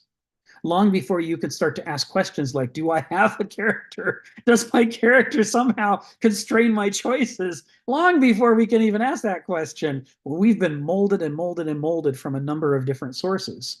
And the combination is generally unique to some extent. That's the extent to which we become an individual. And of course, as we've talked about before, especially in section A, the Greek concept of nature is that nature is not made up of static objects. It's made up of dynamic organisms. They don't model the body as a machine and the mind as a computer. They model everything, including physical objects, as organisms. A hammer is an organism. A rock is an organism. It may be a very primitive organism that doesn't respond to its environment in particularly useful ways, but it does respond in some ways, and it does have its own rockness or hammerness, which is distinct from how a bowl of pudding would behave. They're always thinking in terms of organisms, and in thinking in terms of organisms, they're always thinking in terms of you remember the statement that the phusis. This is one of the, for those of you who weren't here before, one of the critical statements from Greek philosophy. Phusis is to the cosmos as the psyche is to the somos. Your somos is your body, your psyche is your soul, which has its character. And so the word for nature that the Greeks use, phusis, is to the universe, the cosmos, in the same way. It possesses the cosmos, and it makes the cosmos grow and develop in the directions that it grows and develops in its lawful ways according to its own laws of nature. It's got its own course of development. It is an organism that is unfolding new order over time. It's an acorn becoming an oak, right? We are not only what we are, but we are also the seeds of our own futures. Whether we know what that future is or not, whether we know those seeds are in us or not, they're growing, they're unfolding. So the same is true for everything that you can name. So it's certainly true for the ethos. Your character is an organism, and it's growing and changing over time. Your circumstances have molded it into the way it is right now, but the way it is right now is not static. The way it is right now is full of fountains of organization and energy that are attempting to unfold new order into the world and into itself. It makes you want to act and do things externally, but it also makes itself want to grow in certain directions and not others, right? Like if you catch what Kenneth Smith calls the philosophy bug, then you suddenly become enthusiastic about philosophy, and you start reading more philosophy and exploring more philosophy and joining philosophical seminars, and that part of your character changes in the directions of itself that it already wants to unfold into. It wants to grow in that direction, and there's other ways it doesn't want to grow. And in that growth, anybody who's raised a teenager knows there comes a stage at which your character and its relationship to the other characters that have influenced it becomes more than passive. You might start saying to your parents, "Oh, mom," instead of saying, "Okay, whatever you say, mom." You might be none of my friends listen to their moms, and you can't make me listen to you. The character starts to become possessive of itself and the influences upon it. In some ways, it's on guard. In other ways, it's not on guard. It's self-aware in some ways and self-clueless in others. And the other thing about it is that despite the fact that this is what we're describing is complex and always shifting and changing, it's not vague. There is no one size fits all character. There is no somebody's character will allow them to adapt to every situation. No human character can adapt to every situation. They can't even adapt to most situations. We have things that we're good at adapting to and things that we're bad at adapting to, things that we're blind to and things that we're aware of. And the combination that Stephen has is going to be different from the combination that I have. I'm going to be blind to some things that Stephen can see because of his character. He's going to be blind to some things that I can see. And we're both going to be blind to some things that the rest of you can see. It's the need. Our characters are specific to us, right? My daimon and Stephen's daimon, they're two different daimons. Very distinct. But this is where this really gets interesting. So we begin with a state of possession, and it's a permanent state of possession. And that state of possession, that character that possesses us, that ethos, it determines what other daimones are able, easily or with difficulty, to temporarily possess us. This is something Cornford doesn't talk about. It's implied by Aeschylus, it's implied by Thucydides, it's even implied by Cornford. He had to end his book at some point. He couldn't go on for a year like I'm doing here in the seminar, right? So he didn't follow out all the implications. But all the temporary states of entheos, being possessed by a daimon, that Aeschylus talks about, that Homer talks about, that Cornford talks about, those states are different for every person. Every person has different states of entheos that that their character makes them more or less willing to accept. So Stephen can sit down and have a beer and it's not a problem. His character gives him a relationship to alcoholism that's different from mine. I can't sit down and have that same beer. I can't do it. My character is structured differently than his is. And so my character opens me to possession by a daimon that Stephen's character protects him against. And this assumption, although rarely talked about, is crucial to the structure of Greek tragedy and how they write their tragedies. Why the Greeks pick one character and not another to be the one who falls prey to hubris or to blindness or to temptation by fortune or eros. They have to pick them because it has to be somebody whose character has that specific vulnerability. Where for purposes of the vice under consideration, they are aphylactos, they're unguarded. Because you try to tell that same story with a character whose character is phylactos, guarded against that vice, and you don't have a story, right? I mean, Macbeth is a story that could happen to Macbeth, but it couldn't happen to plenty of other characters. Plenty of other people in Macbeth's situation would not be tempted. But the temptation works on Macbeth because of the structure of his character. His permanent possession determines what temporary states of possession he's vulnerable to. This is the larger system that we're talking about here. And what that means is that for each person, there is some suite of entheoi, some suite of states of possession by daimones that is as distinctive to that person as their fingerprint. These are the kinds of ways this specific person can go wrong. Other people would have a different suite. And two people might even be vulnerable to the same possession, to the same daimon, but in one case it might be only with great difficulty, but it's not impossible. Under the perfect circumstances, they're vulnerable. Whereas to another person, it might be really easy. They're just wide open to that possession. So this is what the Spartans talk about in their speech to Cleon during the Peloponnesian War. They're saying, yes, you had a great victory, but the thing you have to watch out for is 2K, it's luck. You don't know how much of that was your own proficiency and how much of that was luck. And as we all know, this is the Greek wisdom that the Spartan general is sharing at that moment. Luck is one of the great destroyers of human fortune because it leads you to overestimate your powers. In the moment of good fortune, the wise man backs off and says, you're trying to con me. He says that's every wise Greek's relationship to fortune is, you're a con artist, aren't you? You just dropped this in my lap to see if I would overreach, but I refuse to overreach. And of course, what Thucydides says is, Athens has bad character at that point. Cleon exemplifies it.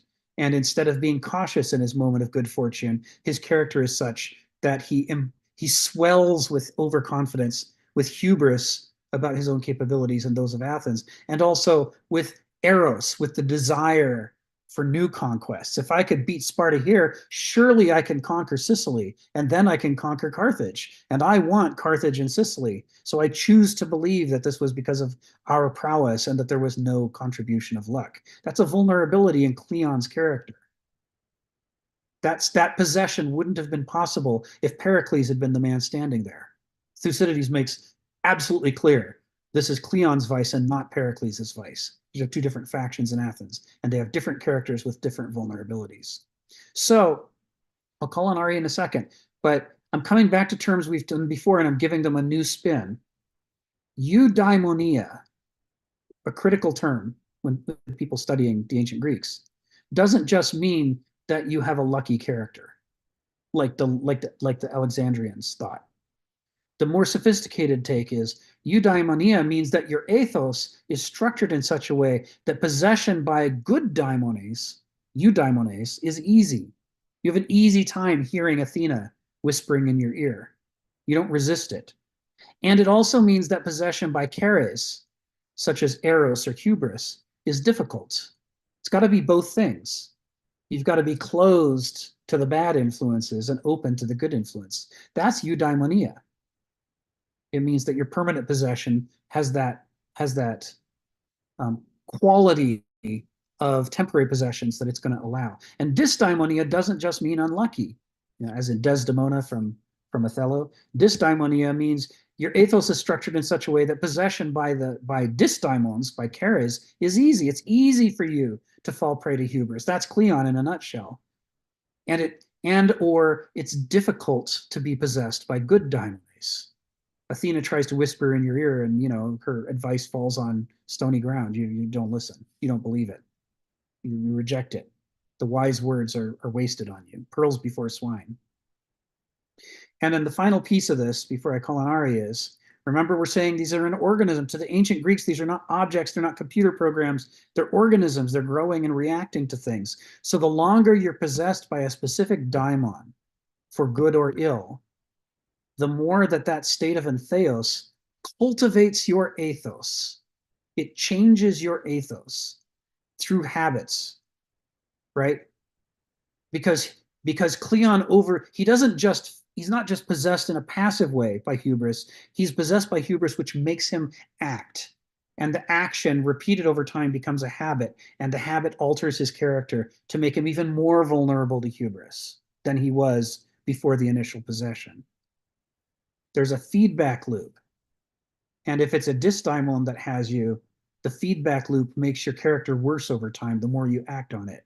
And if you're possessed by a eudaimon, then your character gets better over time because of the habits that develop from acting on the good advice, the good impulses, the healthy awareness. So you see what we're talking about is a highly complex dynamic system. And this is what the Greeks took for granted as the structure of human character and personality. They didn't settle for little cartoons like free will and determinism like moderns do, or the body is a machine and the brain is a computer. None of that stupid stuff for the classical Greeks. They had this sophisticated system of organisms and possessions that allows them to model how the influences upon you can possess you or you can resist them, and how as you act on them, they change your character over time to make it even easier or harder to be possessed in the future. Ari, come off mute and tell us what's on your mind.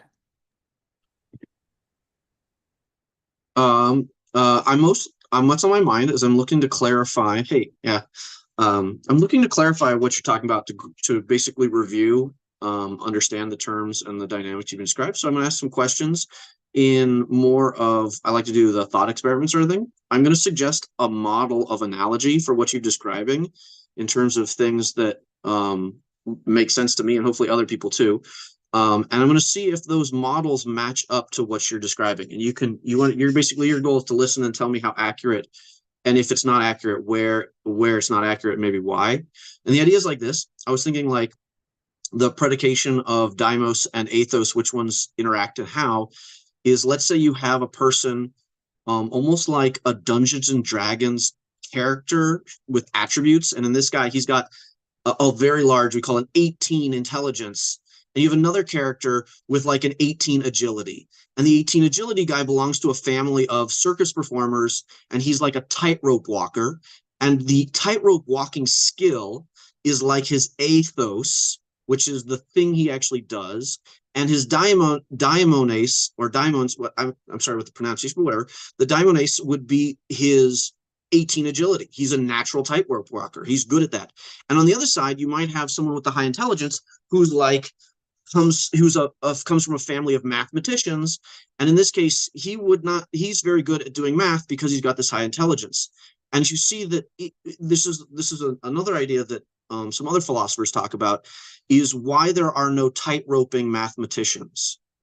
And it has to do with that, well, if there is a mathematician guy and he interacts with, let's say, a juggler guy, the ethos of the juggler guy is not going to be able to be, not even bad or good. It's not a good or bad thing. It's just he's not going to be able to accept the ethos of juggling or agility-based skills because he's an intelligence-based guy. And it would sound like the Greeks are arguing, well, that we should be well-rounded. We should have wisdom. We should have intelligence. We should have charisma. We should have agility. We have strength. If we are deficient in some of these areas, then we should work on ourselves to accept the daimos of like weightlifting or whatever, or not weightlifting, the ethos of weightlifting. And that even though you have a low daimos for like the proclivity, like you have a weak body, or you're not the type of body that's a bodybuilder, right? Or, you should work on yourself because you want to be able to become strong in these areas. And similarly, if you're a juggler, you should work on yourself at trying to be better at math. Yeah, I think that's a pretty complete understanding of my little analogy. I'm curious how that matches up to what they're describing.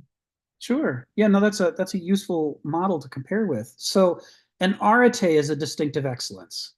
So the people who can tightrope walk, they're developing that as their arete, and they're developing a way of life as circus people that really depends on that arete and that supports the arete and cultivates the arete.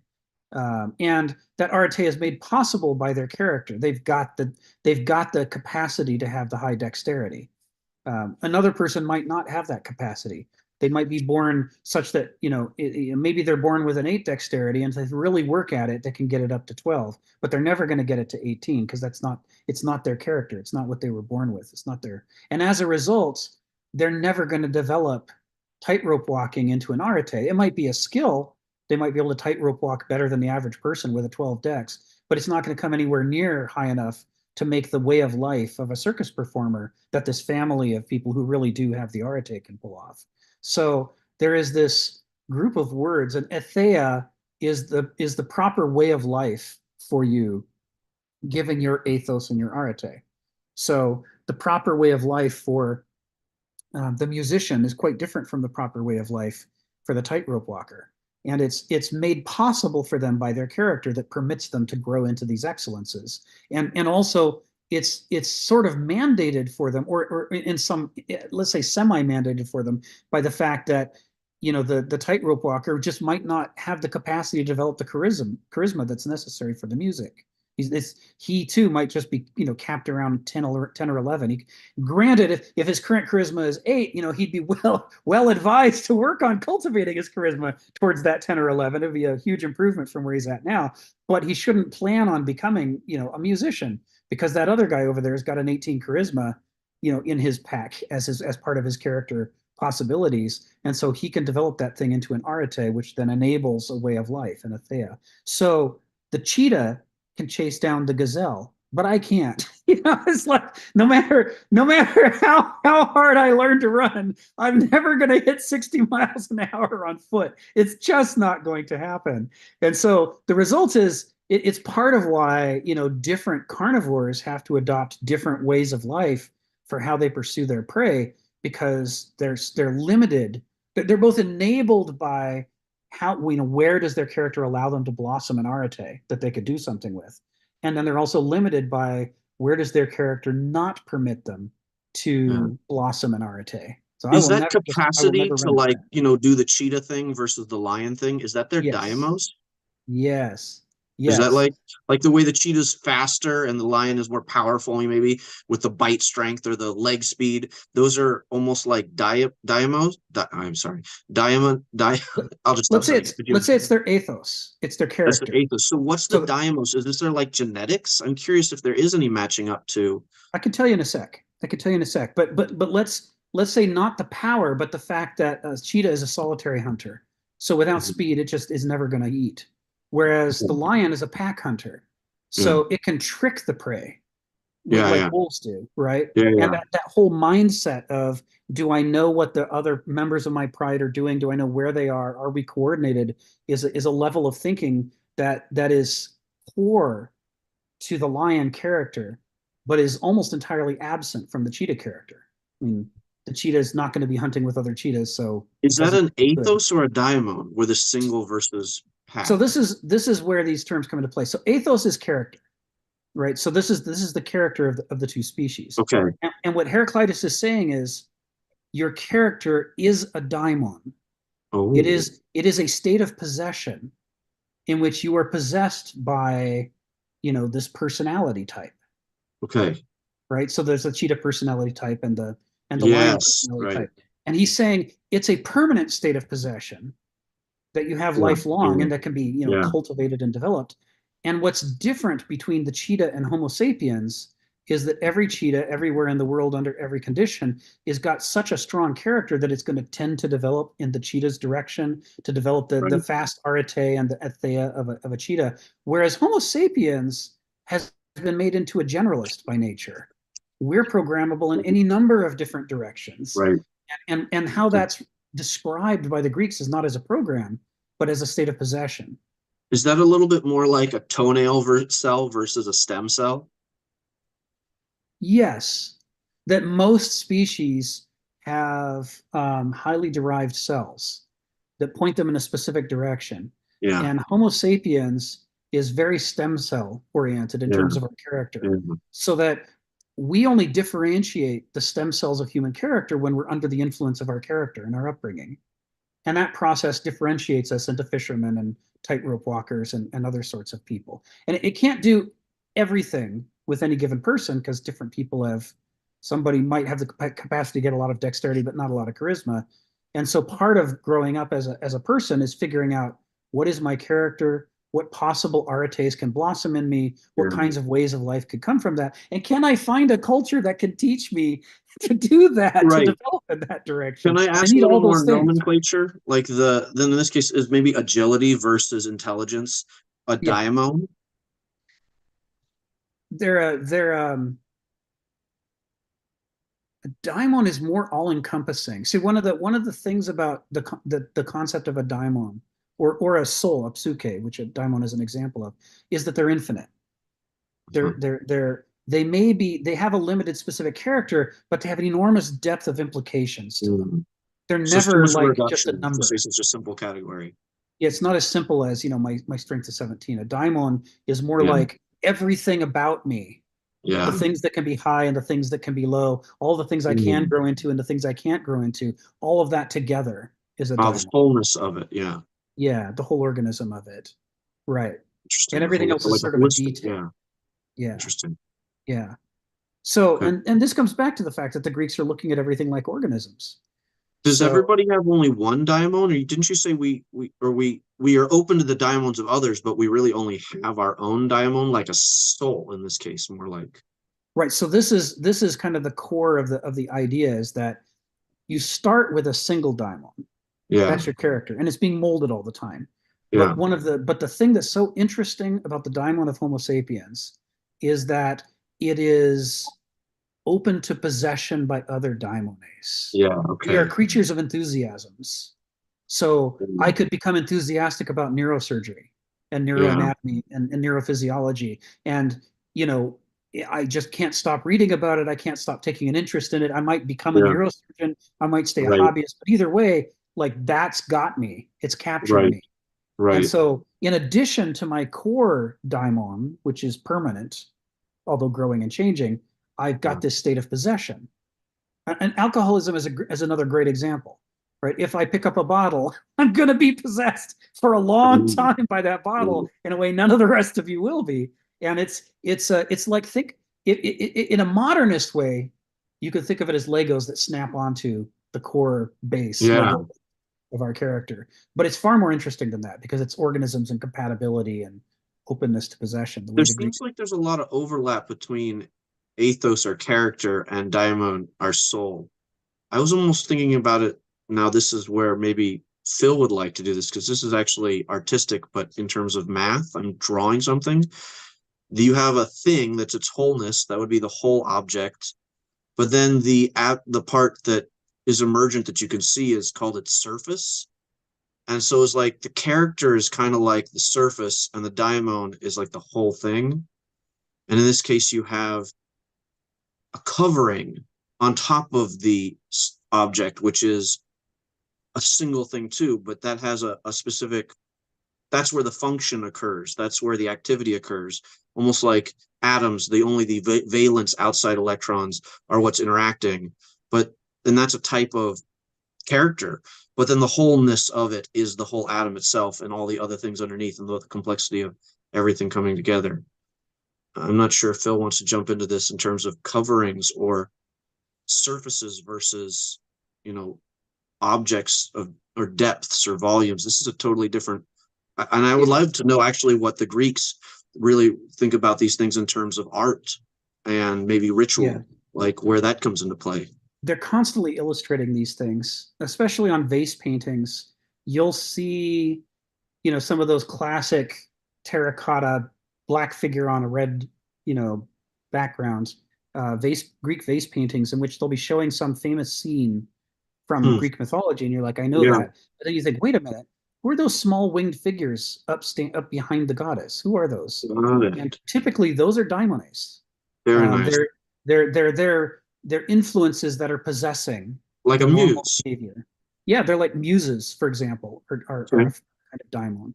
When you're very nice. Yeah. Almost seems like Cupid is too.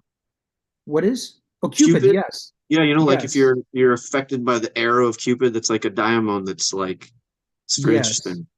Yeah, Eros is a very specific example that Cornford spends a lot of time on. He says moderns tend to think of Cupid as this cutesy pie, and we use him on Valentine's Day, and we make him an adorable cherub. The Greeks were terrified of him. They said, you lose your mind. You just, you lose your good sense. You become possessed by Eros, and they saw Eros as not just there goes a cute, girl, but also the merchants in Athens salivating over the prospect of conquering Sicily and controlling the trade in the Western Mediterranean. Thucydides says that's Eros. Right, more like an exorcism movie rather than a... Yeah. Right. You're like, if only we could dislodge this crazy fixed idea out of your brains, you would have behaved sanely during the Peloponnesian War. But no, you were possessed. And you were possessed because your character, as Donald has pointed out, Thucydides really emphasizes, Thucydides talks about the character of Athens. He says the character of Athens, for whatever reason, had become corrupted to the point that it was open to Eros. Yeah. It was open to these lusting after Carthage and Sicily. And if they'd been on guard against it, if they'd remembered the Spartan wisdom, they never would have got into that war in the first place. They'd be like, you know what? The Eastern Mediterranean is just fine. Because they said the Greeks always knew. And the Greeks always knew that Eros was a danger because that was the story of the Iliad. Well, why did the Trojan War happen? Eros. Eros destroyed Bronze Age civilization. The Greeks should have been the last people in the world to underestimate the power of this daimon to possess us. But instead, here's Athens blundering into the Peloponnesian War, transparently possessed. There's also this idea that Eros sounds like, again, like a surface or a skin that can become porous or not, or armored against different types of daimons. It's your ethos, your character that you can either cultivate to be on guard or not cultivate it to be on guard. And if it's porous, it'll let a lot of bad things in or good things. And if it's very armored, it won't let anything in. Yeah, you got to work on that character. You got to develop that ethos to make it on guard. And that's why Thucydides depicts the speech between Cleon and the Spartan general. He Yeah. wants to show the Spartan general being on guard against fortune, saying, Right. look, I know we've had bad luck, but I can see that you've had good luck. I remember what it feels like to have good luck and how intoxicating it is. And so Yeah. granted we're enemies, but man, I'm also your friend here when I say you look like you have a problem. You seem to be addicted to your fortune here. And, don't we all remember that fortune is not anybody's friend? Right. The moment of victory is the moment to be humble and magnanimous so Yeah. that you can put in place a peace, in which you secure your advantages. If you overreach, you're going to lose everything. And Cleon says, there's no luck here. It's because we're better than you. You're just whining. And that's, that speech is showing what does it mean to be on guard versus what does it mean not to be on guard. Yes. Yeah. So it's this is Very good nice. stuff. Thanks. Okay. I'm going to call on Phil and Sharon. Yeah, sounds good. But yeah, this is real. It's a really interesting model of human behavior and human decision making, and it's very different from the modern models.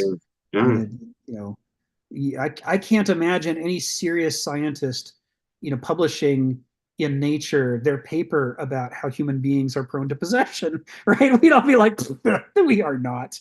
But in some sense, we really are. There's a level totally at which are. this is an absolutely accurate depiction of human behavior. And anybody who's worked in studying generational trauma and how it gets passed down unconsciously from one generation to the next, they know that possession is infectious in this way. There are cool papers about hypnosis, and some people are highly hypnotizable and ones are not, and then the mechanisms of action in the brain. So that's not that different. That's open right. to suggestion, sort of. Ultimately, that's what the Greeks are talking about here, is kind of, being hypnotized by the possibilities. So Phil, come off mute and tell us what's on your mind. May I go before Phil, before I forget? Yeah, sure. It's fine with Phil. Why don't you go first? Okay. Because what I have to say is very simple. And definition of all the nomenclature for all these parameters of character makes it seem very, very difficult. And the second thing I noticed is that a lot of these entities have a lot of passivity, confer passivity. Not a lot of it is active. And if it's very passive, then you're really getting bad luck. Yes. So I looked up this definition from Heraclitus, and it says the content of your character is your choice. That's the first active part of it. Day by day, what you choose, what you think, and what you do is who you become. So I looked down the level of definition, the number of definitions that you've given us, and it's geras, the knowledge to do something to live and behave in a certain way. And forgive me if I'm pronouncing them wrong. Ethia is a proper range of behavior and a way of life for your ethos. And sophron, which is where we are, which is the consciousness, being consciousness of your limits and keeping your head. Yes. And that's right where we started. Yes. So whereas I'm hearing all these definitions, they seem very onerous and very heavy. Yes. And I don't know how you get any character development out of it. And I'm pretty simple-minded, so I like things that I can work with. You're asking the right question. The active part comes next. As soon as we finish the current round of questions, I'll be talking about the active part. So those three things are the active part as I see in them, because passivity seems to be just luck. And I was reading up Immanuel Kant, and he doesn't think that luck plays any part in morality. So that's the other thing that I was thinking. Yes. About. Yes. Kant's bringing a lot of medievalism with him, right? Because if the medieval God specifically is going to damn you to hell, it can't be God's fault. It has to be your fault. And that means passivity can't have played any role. Otherwise, it would be unfair of God to do it. Correct. So the medievals kind of hyper-emphasize personal choice, to the level of everything bad that happens in your life is your fault. And the Greeks had a more nuanced perspective. They thought it was half and half. There's some parts that are passive, there are some parts that are active.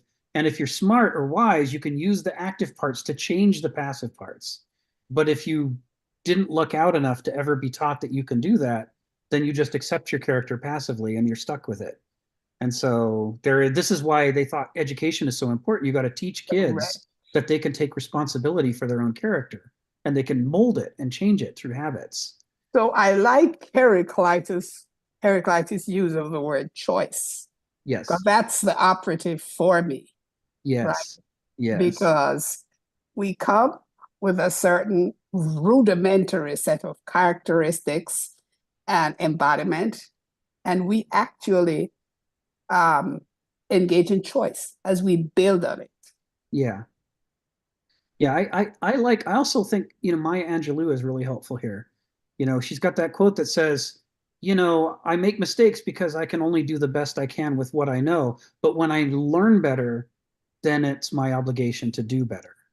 Right. And that cycle she's describing is this cycle of the cultivation of character as well that Heraclitus is talking about as being, where are our responsibilities? Our responsibility is not to ignore the evidence that we've misunderstood things and to pay attention to it and then to say, okay, now that I know better, I need to change my habits. I need to work on my character.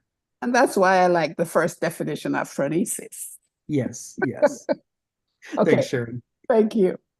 Thanks. Go ahead, Phil. Yeah, I must say that I'm a much more cautious person than Sharon, and that's shown in a number of ways. And I want to get to Yes, I am a risk taker, and it's fun.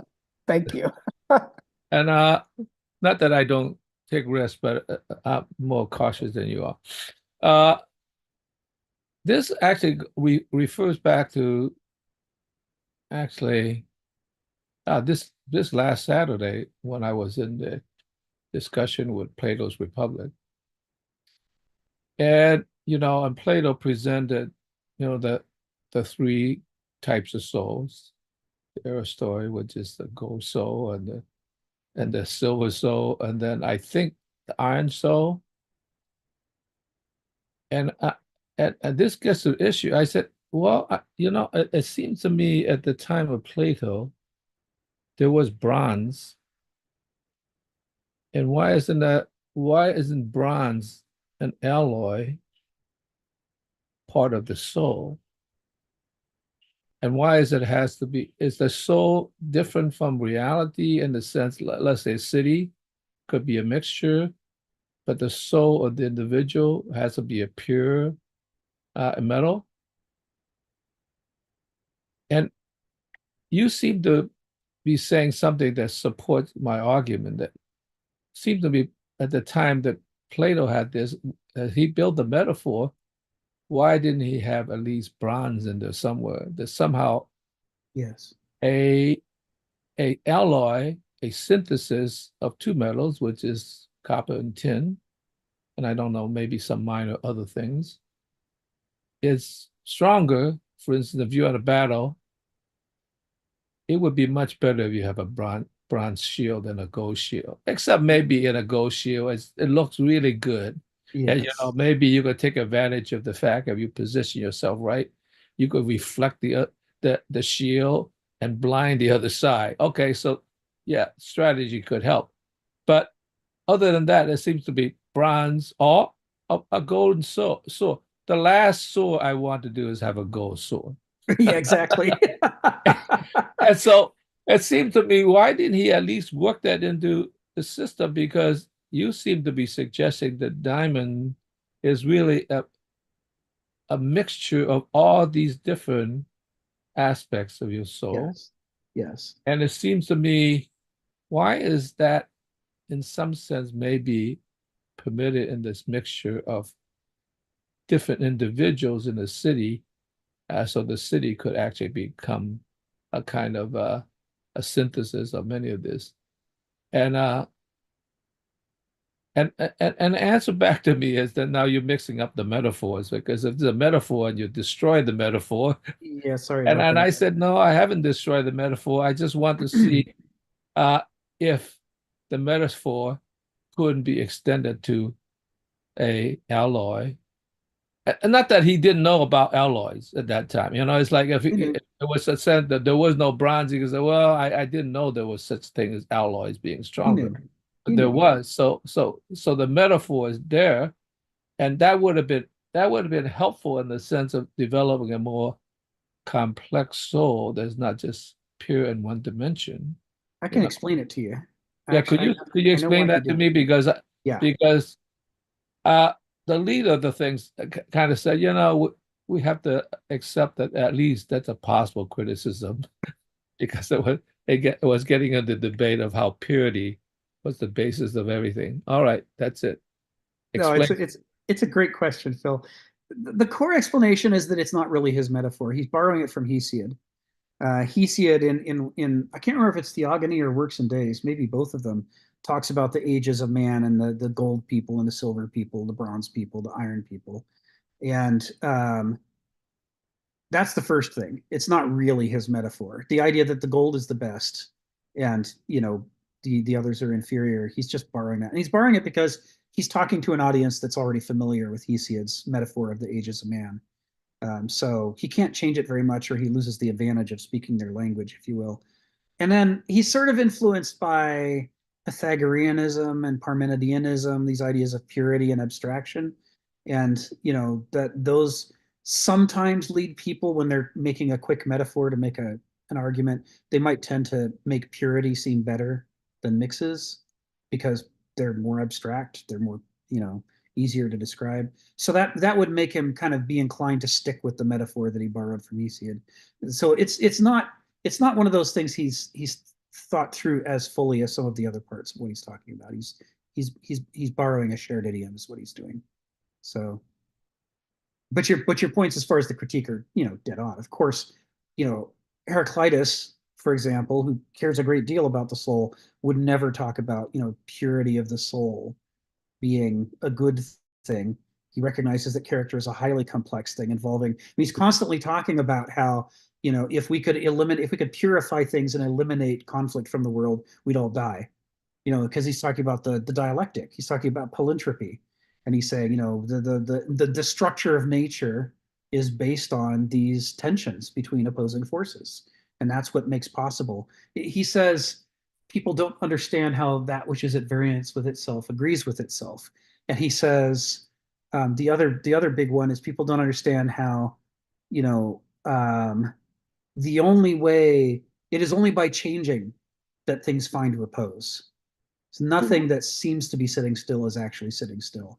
And so he's going to be open to the idea of complex mixtures that make up the soul and the nature of character, because otherwise you wouldn't have a dialectic and then you'd be dead. So it all depends on kind of the angle they're coming from for their rhetorical purposes. Stephen, come off mute and tell us what's on your mind.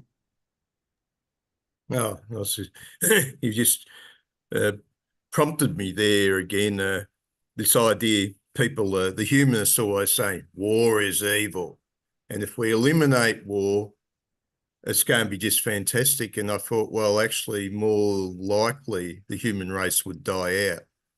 They'd become so apathetic that they just wouldn't care. I was discussing this with a guy, and he was putting across the humanist position. He said, war is bad. And I said, well, the ancient Greeks, I keep on getting quotes from the ancient Greeks that said, man just loves war. They prefer war to everything else, sex, wine, rock and roll. When it comes to it, war's the thing that really drags them in. I think, it was, who was it? Your favourite poet there was pointing that out. I think that was one of his. Yeah. He goes,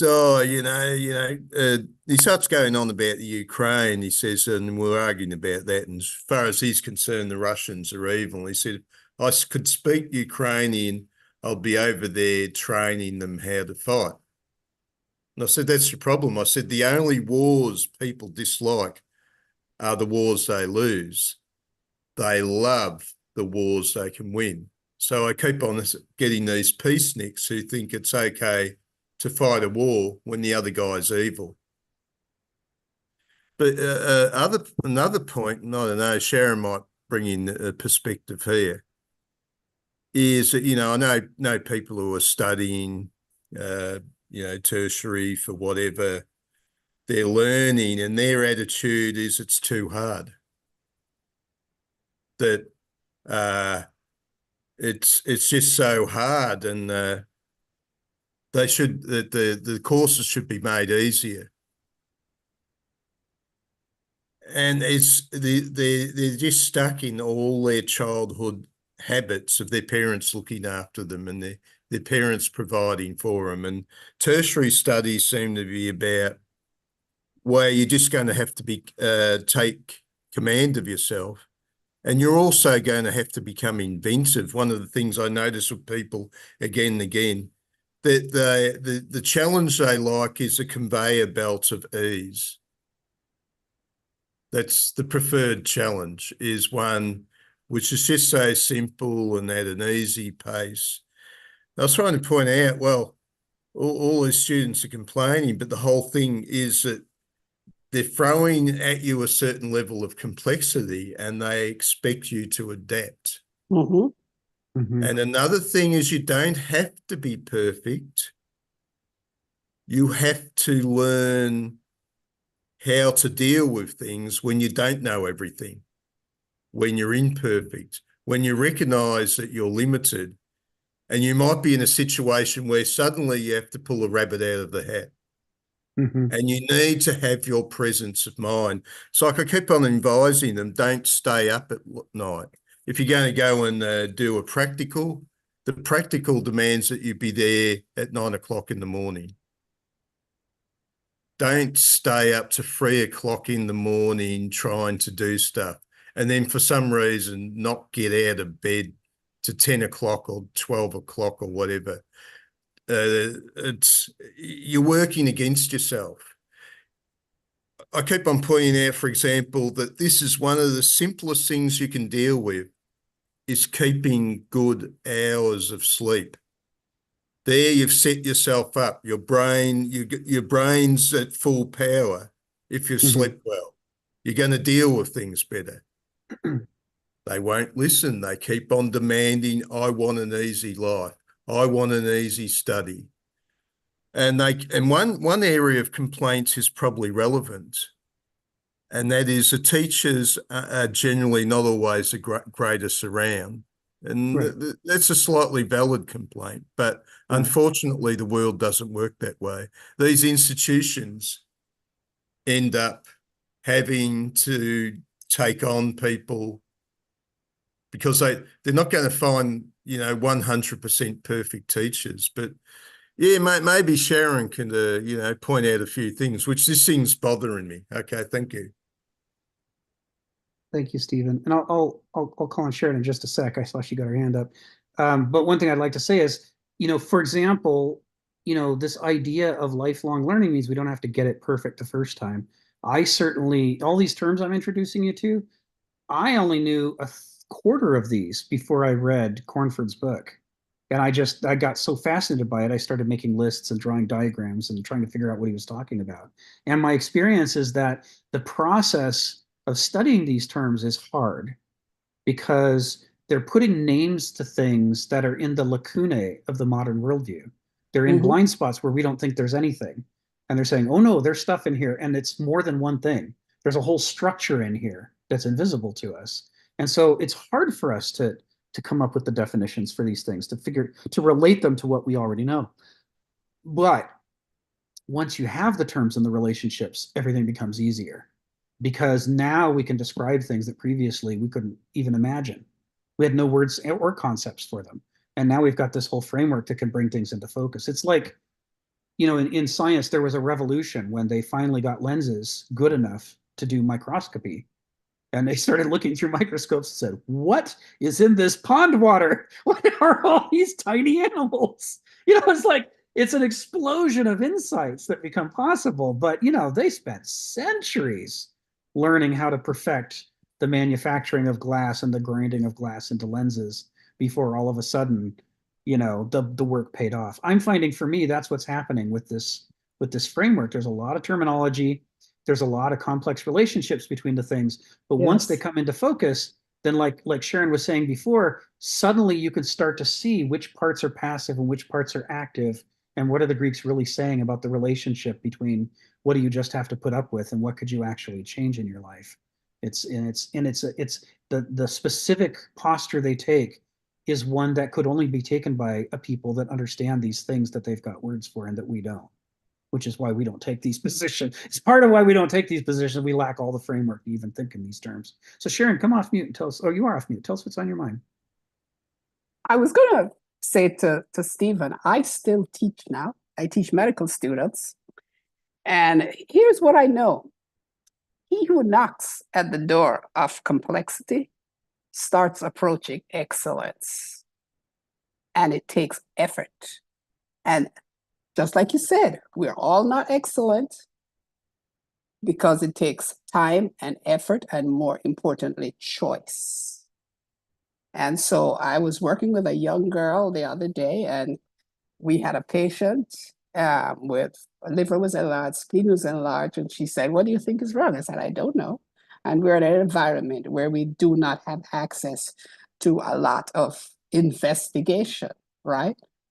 And she said, "Can I call you later?" She went home and she dug up the books and she gave me all of this. I said, "Well, given the poor environment we're in, what can we offer her?" I was very impressed with her. That's somebody. She is going to be a neurosurgeon. She is going to be excellent. And I left her at 1 o'clock and she's calling me at 6. That means that she's thought about it all afternoon. And next week when I get back there and we see that patient again, I know she would have figured out some options and who we can call in the community to help us.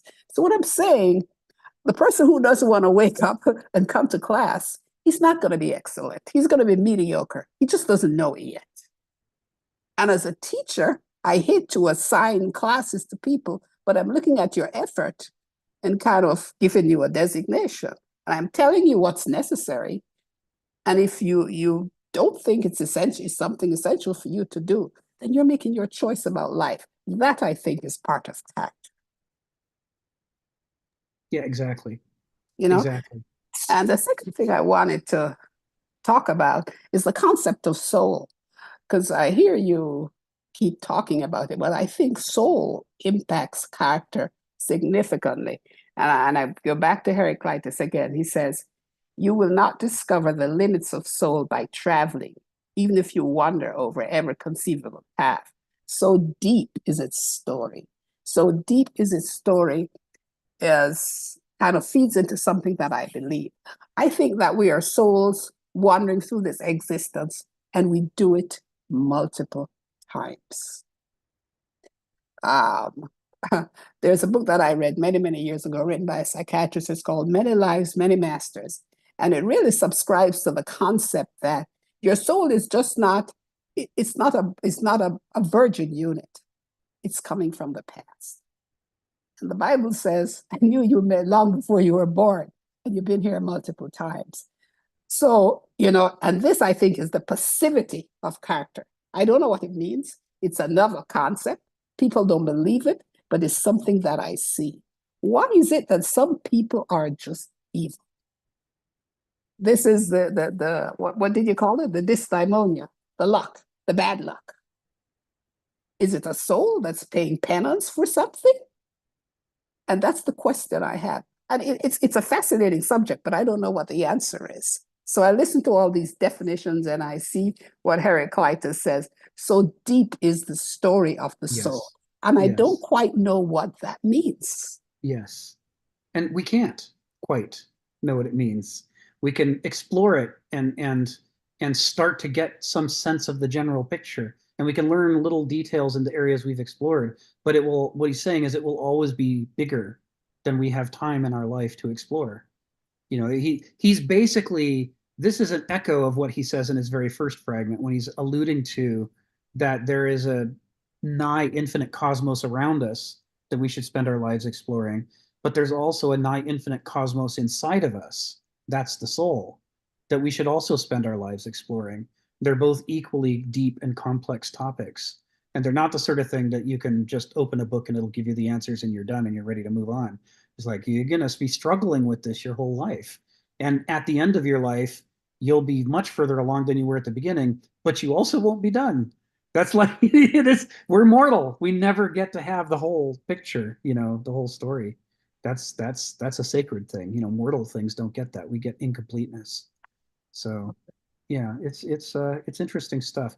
Before I call on Phil, I'm going to drop the next batch of text in because I think today there's enough time to get through this, and then if there is, then next week we could actually resume section H.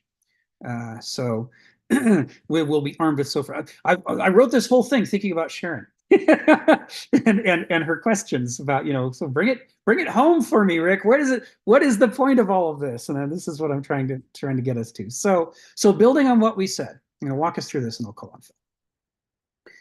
If we're possessed by good daimones, that shapes our character to make it easier to be possessed by good daimones in the future. The more we listen to good advice and act on it, the easier it is in the future for us to recognize good advice and to take that advice too. This is the feedback loop, the positive feedback loop. And you can think of this as the way up. Aristoi and arise are not entirely unrelated etymological terms. This idea that you're trying to scrabble your way up through struggle, you're trying to push the boulder uphill, and cultivate a better character. This is the way up. Likewise, bad possessions shape our character to make it easier for future bad possessions, because the more we act on our bad impulses, the more we develop bad habits, and the bad habits make it harder in the future for us to hear criticism of those bad habits and make it easier for us to accept them again. And this is what we might call the way down. And Heraclitus has a quote in which he says, and Kenneth likes this quote, he and I've talked about it a lot, the way up and the way down are one and the same. So everybody has to struggle with their character. You're going to do it. You're going to have a complicated relationship with your own character in your life. And you're going to do it in part because of the law of unintended consequences, right? We act in the world thinking that we know that we're making the right choice. And then after we act, not everything turns out the way that we thought it would. And we have to struggle to figure out why. Why, when I did the thing that should have made me rich, why did I end up poor? Why did I did the thing that should have made me happy and instead I'm sad? Why did this happen? It's a struggle. And we all have to engage in that struggle. And this idea of a living organism of the character and the feedback loop, this is the same whether we're feeding it bad habits or whether we're feeding it good habits. Either way, there is a learning curve that our character is going through where it's changing itself based on what it's experiencing. Now, from the outside, Ari was talking about, what things look like from the outside and what they look like from the inside. From the outside, it makes our life appear to grow luckier or unluckier to us and to others. So some people become sad sacks. We're just like, I can't seem to make anything work. I just must be the unluckiest guy that ever lived. And other people seem like they've got the Midas touch. The longer they go on, the more things seem to come together. There are reversals, of course, and the Greeks are fascinated by reversals. They talk about 2K relentlessly. But the default condition of the character that is encountering that luck around us, it seems like you have a lucky character or an unlucky character. This is why astrology develops in the Hellenistic period. They get obsessed with trying to predict who's born with a lucky character and who's born with an unlucky character. This is the degenerate form, the corrupt form of this more sophisticated model of ethos and daimon. When they start to lose their nerve, they start to look for fortune telling as a way to I just want to look at the last page of the detective mystery and find out who done it, right? I just want to know if I should bother to try or not. But their misunderstanding is that it was never only luck. And this is going to your question, Sharon, about passivity. It's easy to interpret as luck, but it was never just luck. It was always, from the Greek perspective, a dialectic between what we're trying to do and the luck that we encounter. This is despite the fact that part of the reason that we're trying to do what we're doing is because of luck.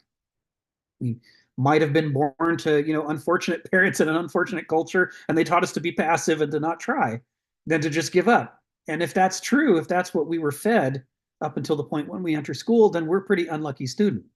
And what happens next, we're going to make a lot of bad choices because we haven't ever been given any reason to believe that cultivating our character will get us anything. But it doesn't change the fact that that's our character. It doesn't matter that if what our parents did or what our culture did, it's now ours. And we're the ones that are responsible for it. I mean, it's not my job to fix anybody else's character. It's all more than I can do to fix my own character. So each of us has to take responsibility. The only hope for the future for changing our fate is that each of us has to take responsibility. Aside from whatever else we take responsibility for, we have to take responsibility for our own character and for cultivating it and for dealing with the ways in which we feed our character bad habits and create these bad vicious cycles of feedback loops.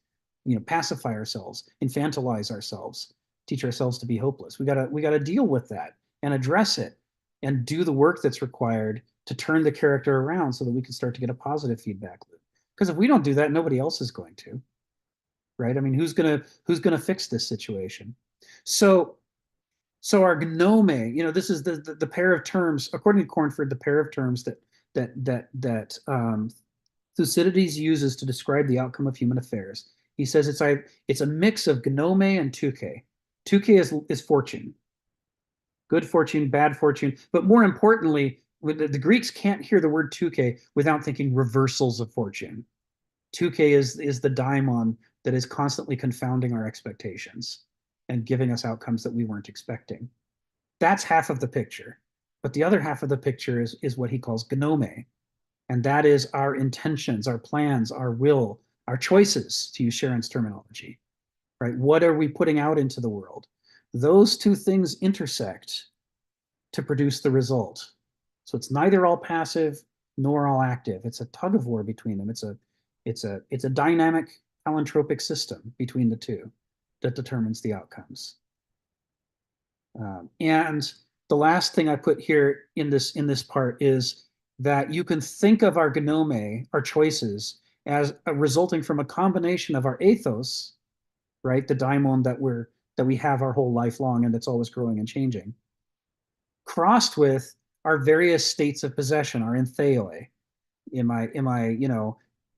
What enthusiasms do I have? What have I been lit on fire about in my life? What possesses me?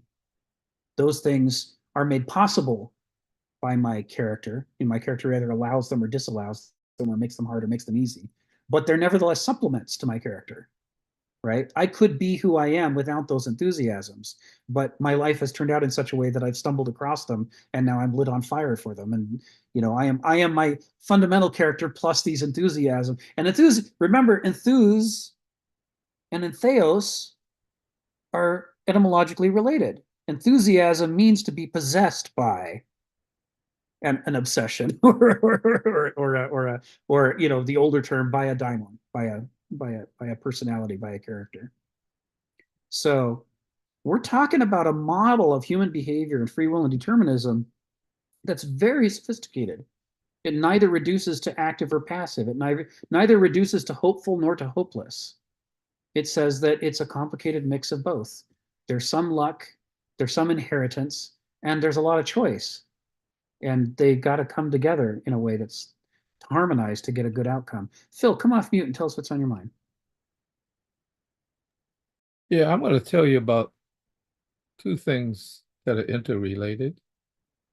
When I went to college, I really fell in love with music so much that because I was very poor, I actually spent 2 years saving enough money to buy a good quality player that would play the sound correctly.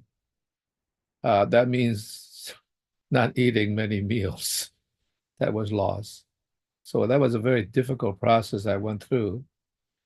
And I always loved music. As a matter of fact, it was authenticated by the fact that when I took, sort of like vocational interest tests, most of the humanities came very high, but the highest one was music, higher than art, which to a certain degree surprised me, but nonetheless, yeah, I felt that was correct.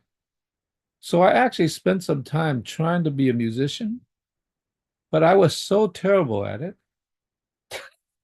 I couldn't stand listening to myself.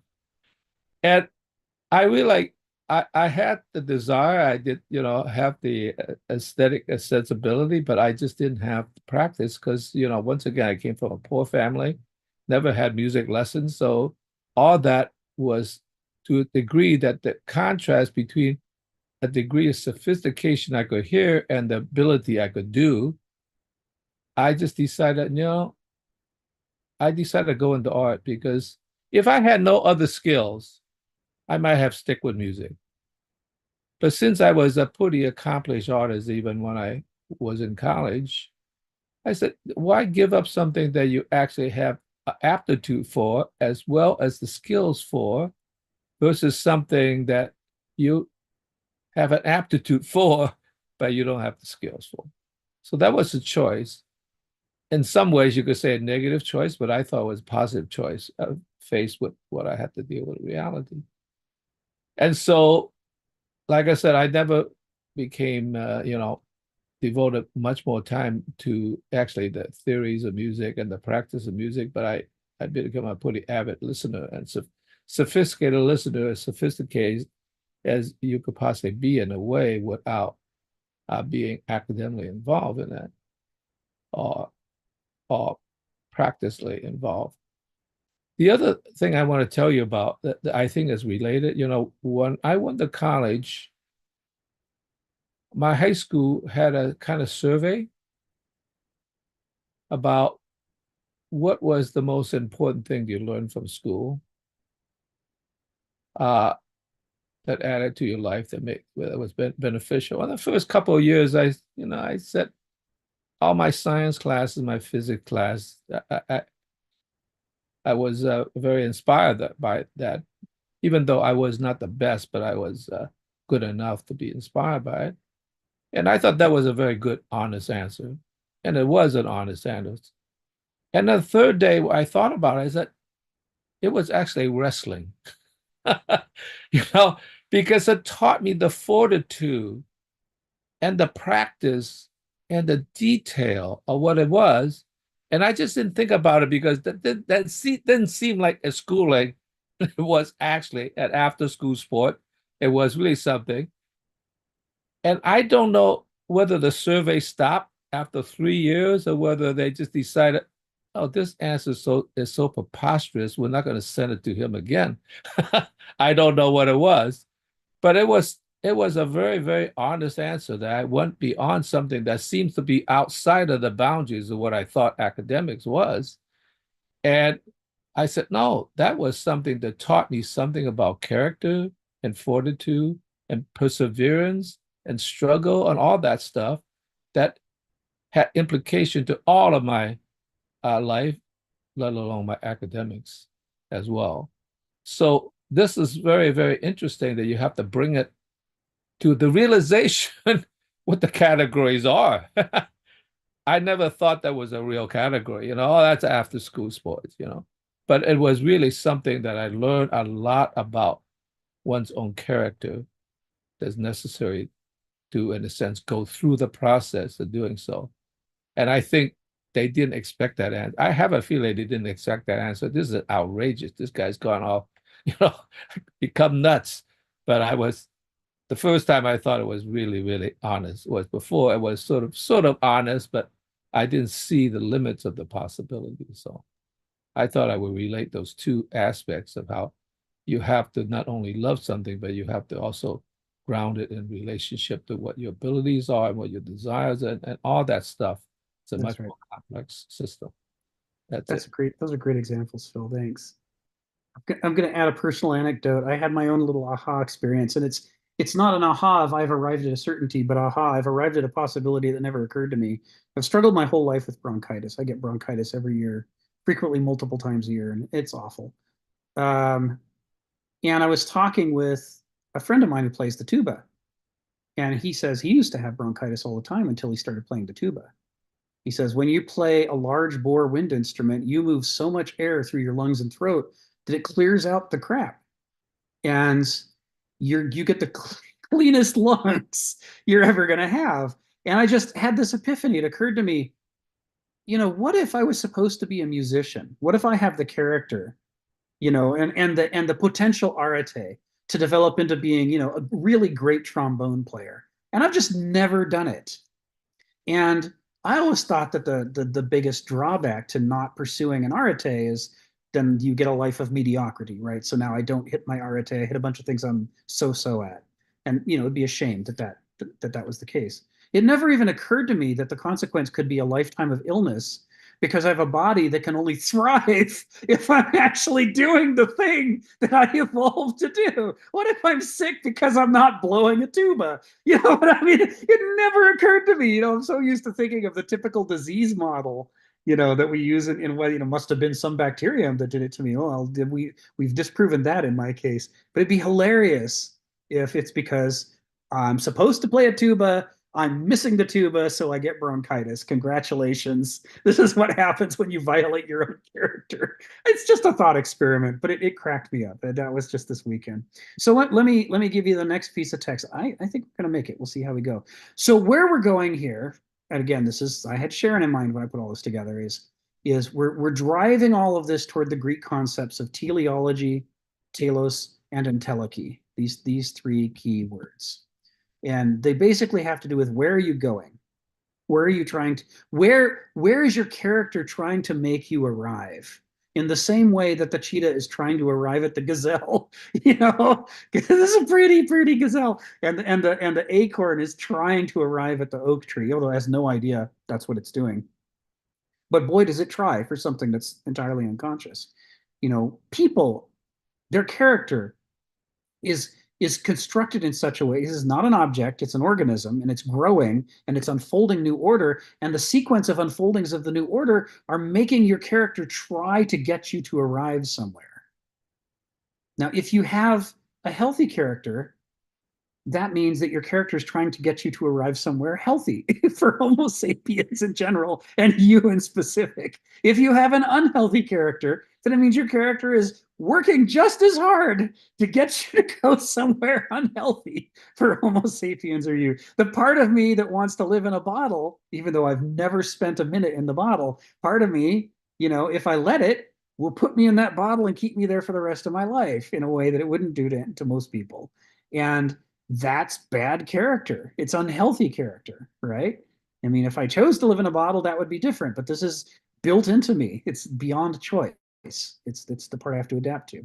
And it's the same with, you know, people who grew up in abusive families and then they have to struggle not to express their anger towards their own children in the ways that were modeled for them by their parents, who taught them to lash out at your kids when you're angry. There are these things in our character that we have to wrestle with, and we've all got a bunch of it. So teleology. So all this stuff we've been talking about is why translating ethos anthropoi daimon as character is fate. It is incomplete. It's not that it's wrong per se, but that it's incomplete in such a way that character is fate makes it seem like it's a passive thing, and it's far more interesting than that. It's that mix that we were saying of passive and active, responsible and helpless. So one metaphor that Heraclitus uses is for palintropy, for dialectics like this, is the bow. He uses the bow and the lyre. And with the lyre, he talks about the hidden harmony, and with the bow, he talks about missing the mark or hitting the mark, right? And in both cases, it's because the wood and the string are in opposition to each other. He's referencing back what Stephen said earlier. Heraclitus says flat out, war is the father of all things. Says without conflict, like the conflict between the bow and the string, you wouldn't have the dynamic system, the energy that lets you fire an arrow farther than a person could throw an arrow.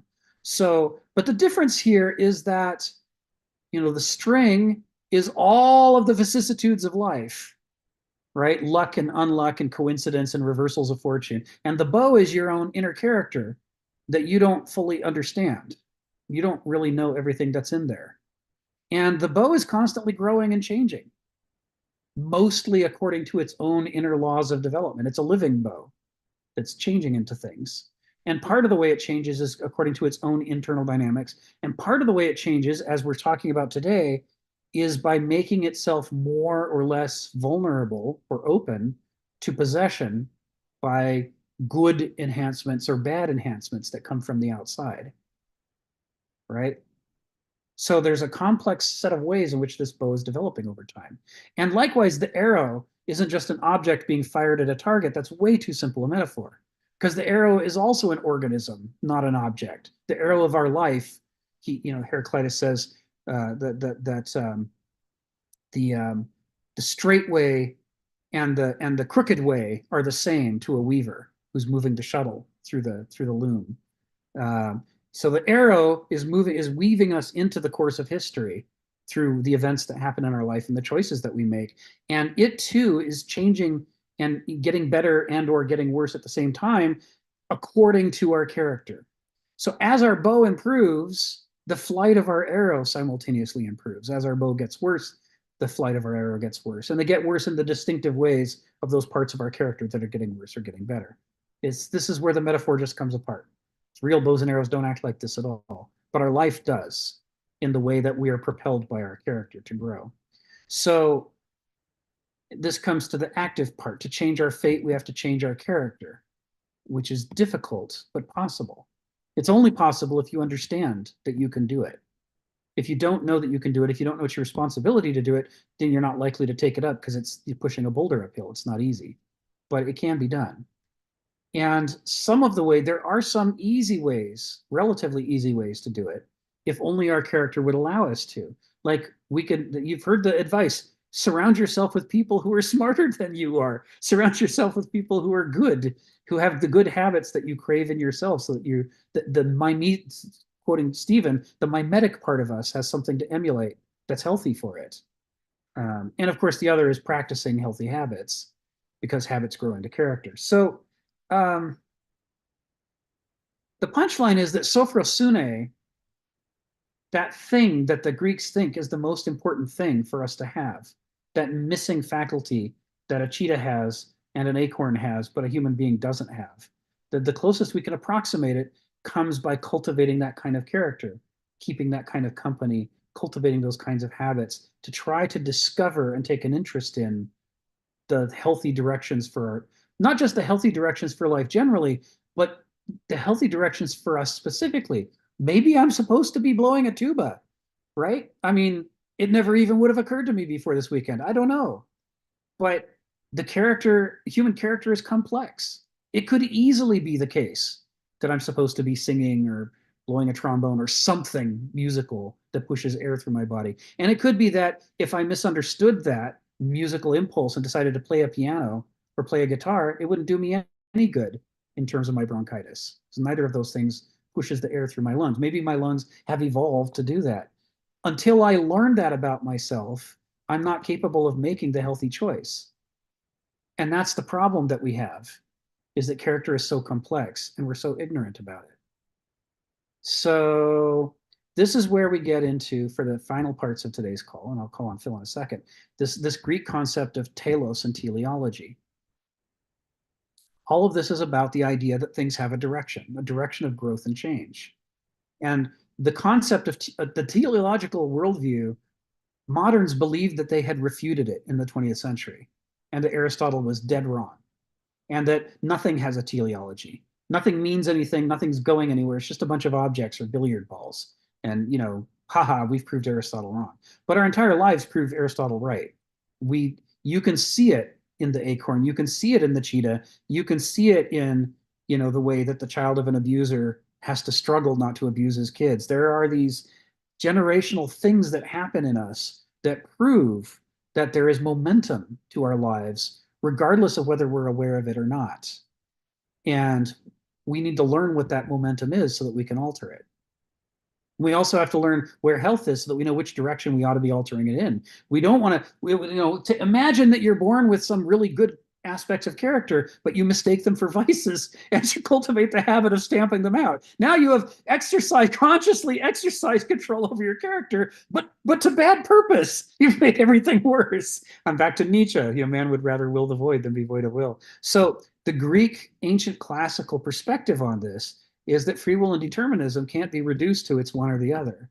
And it can't be reduced to it's a balance or it's a compromise. It is this system of relationships between the character that possesses us all the time and the other states of possession that we are open to or not open to, and what we happen to encounter in our lives that does or doesn't trigger those things. You can be born with an alcoholic gene that would make you live in the bottle, but if you never encountered alcohol, you go your entire life without it being a problem. You know what I mean? It's like fate, luck, 2K plays an enormous role in what gets activated and doesn't get activated within us that's weak. We can think that we're incredibly strong because we actually have never been tested.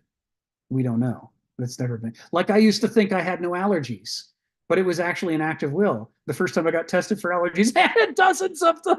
And I've been exacerbating them because I was sure I didn't have any. I was just blundering into all the things I was allergic to willfully because I'm like, I'm Superman. I don't have allergies because what? I decided I didn't have allergies.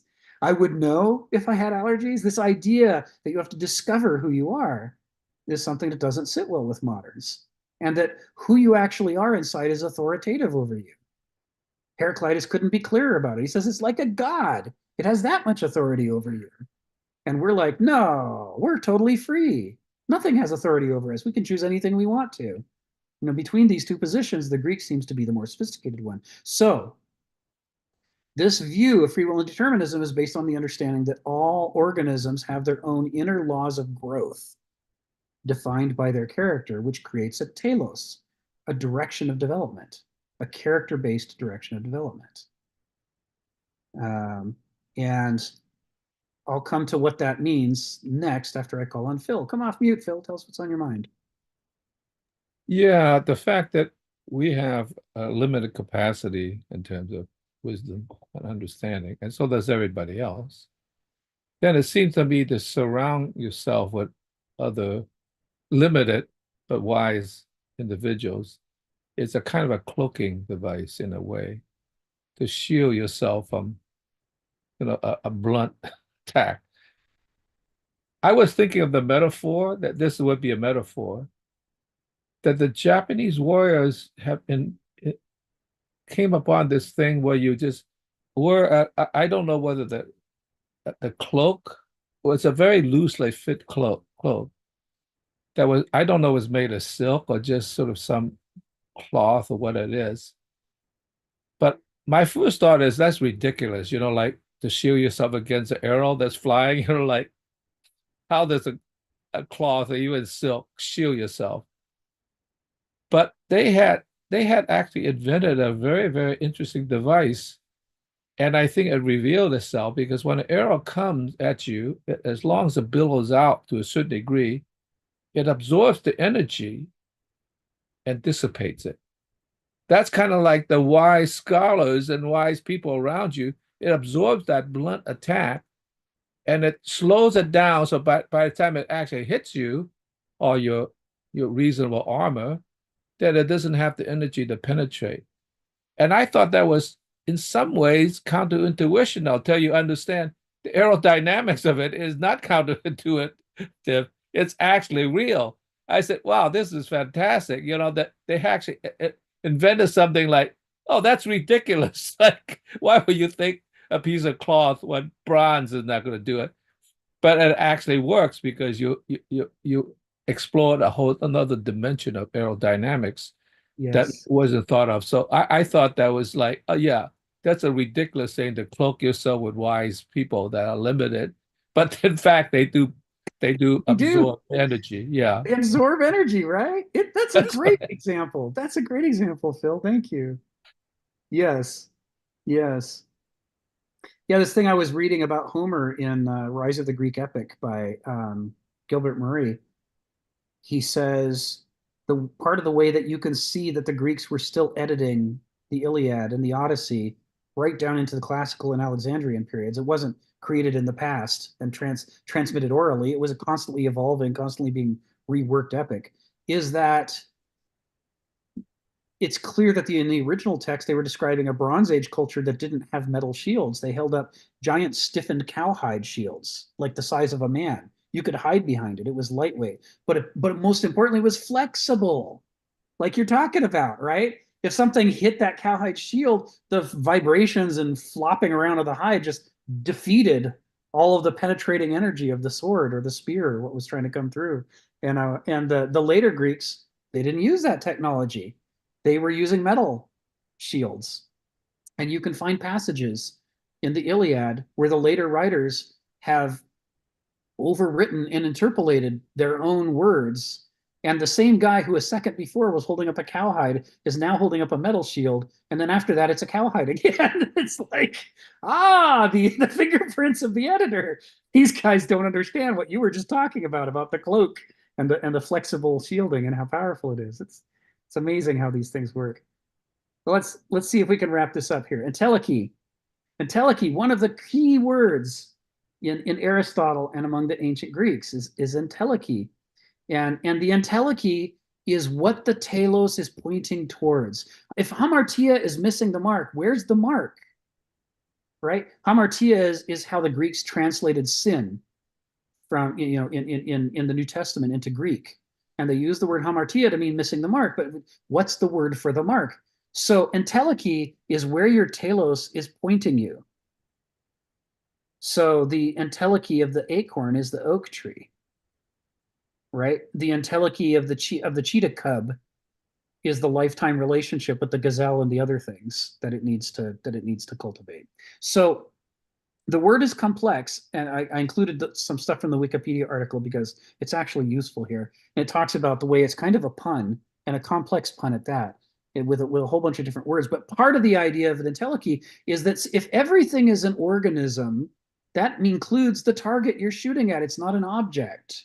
It's growing and changing and shifting. And the process of hitting the mark is not a simple moment. As Heraclitus says, it is in changing that things find repose. There isn't any rest in which you're there and you're done and it's over. And so entelechy includes this idea in which when you reach the mature state, all your processes of change are working to change you into what you already are. And that's how they maintain what you already are. In the same way that your insulin and glucagon are a dynamic system. It's not a passive object that keeps your blood sugar level. It's something that can take insults.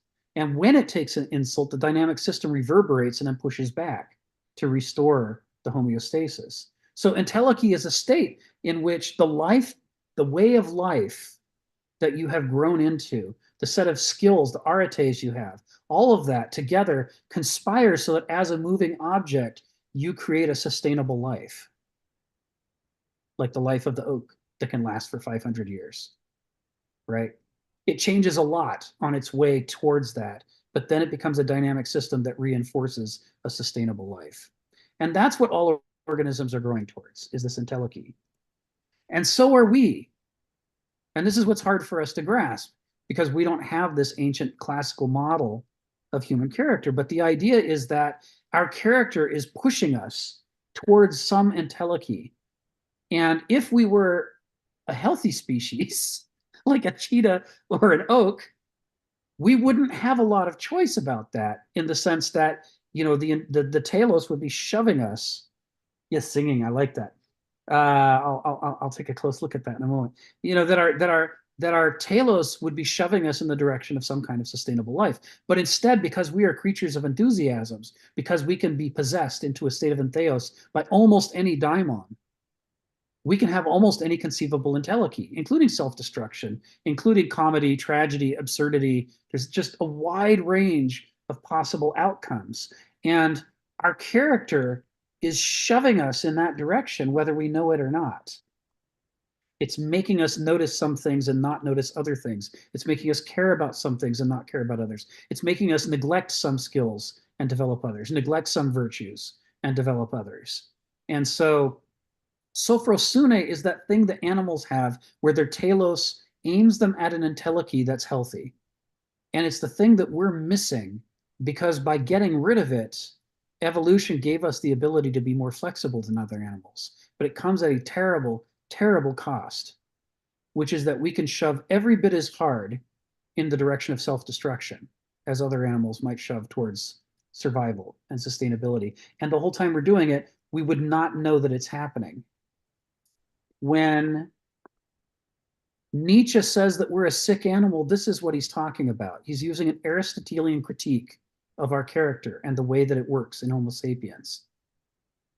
Right? They're more shaped by instincts that have evolved over millions of years to aim them towards a healthy entelechy. We're more shaped by our culture and circumstances and the accidents of our genetic lottery. And that means God knows what direction we might be pointing in. But whatever it is, we're going to work hard towards that thing, whether it's healthy or completely batshit crazy. So the reason that it's hard for a modern to define sophrosune is that sophrosune is right where this criticism, where this ancient criticism of our species is, and this thing that moderns don't even have words or concepts for. Sophrosune is that thing that other animals have that we're missing. But it's every bit as important in us as it is in them, even though we don't have it. And it's why the Greeks thought you had to put everything you could in your culture towards trying to cultivate it in people, towards paideia, towards anthropoculture, because it's the only way to make up for this terrible bad joke that evolution has played on us as a species.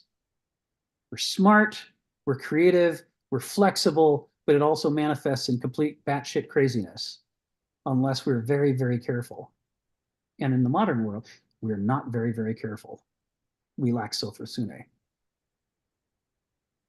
This is what Kenneth Smith's talking about in section H, when he talks about what the Greeks were concerned about in the corruption of their culture. And we can pick this up next week.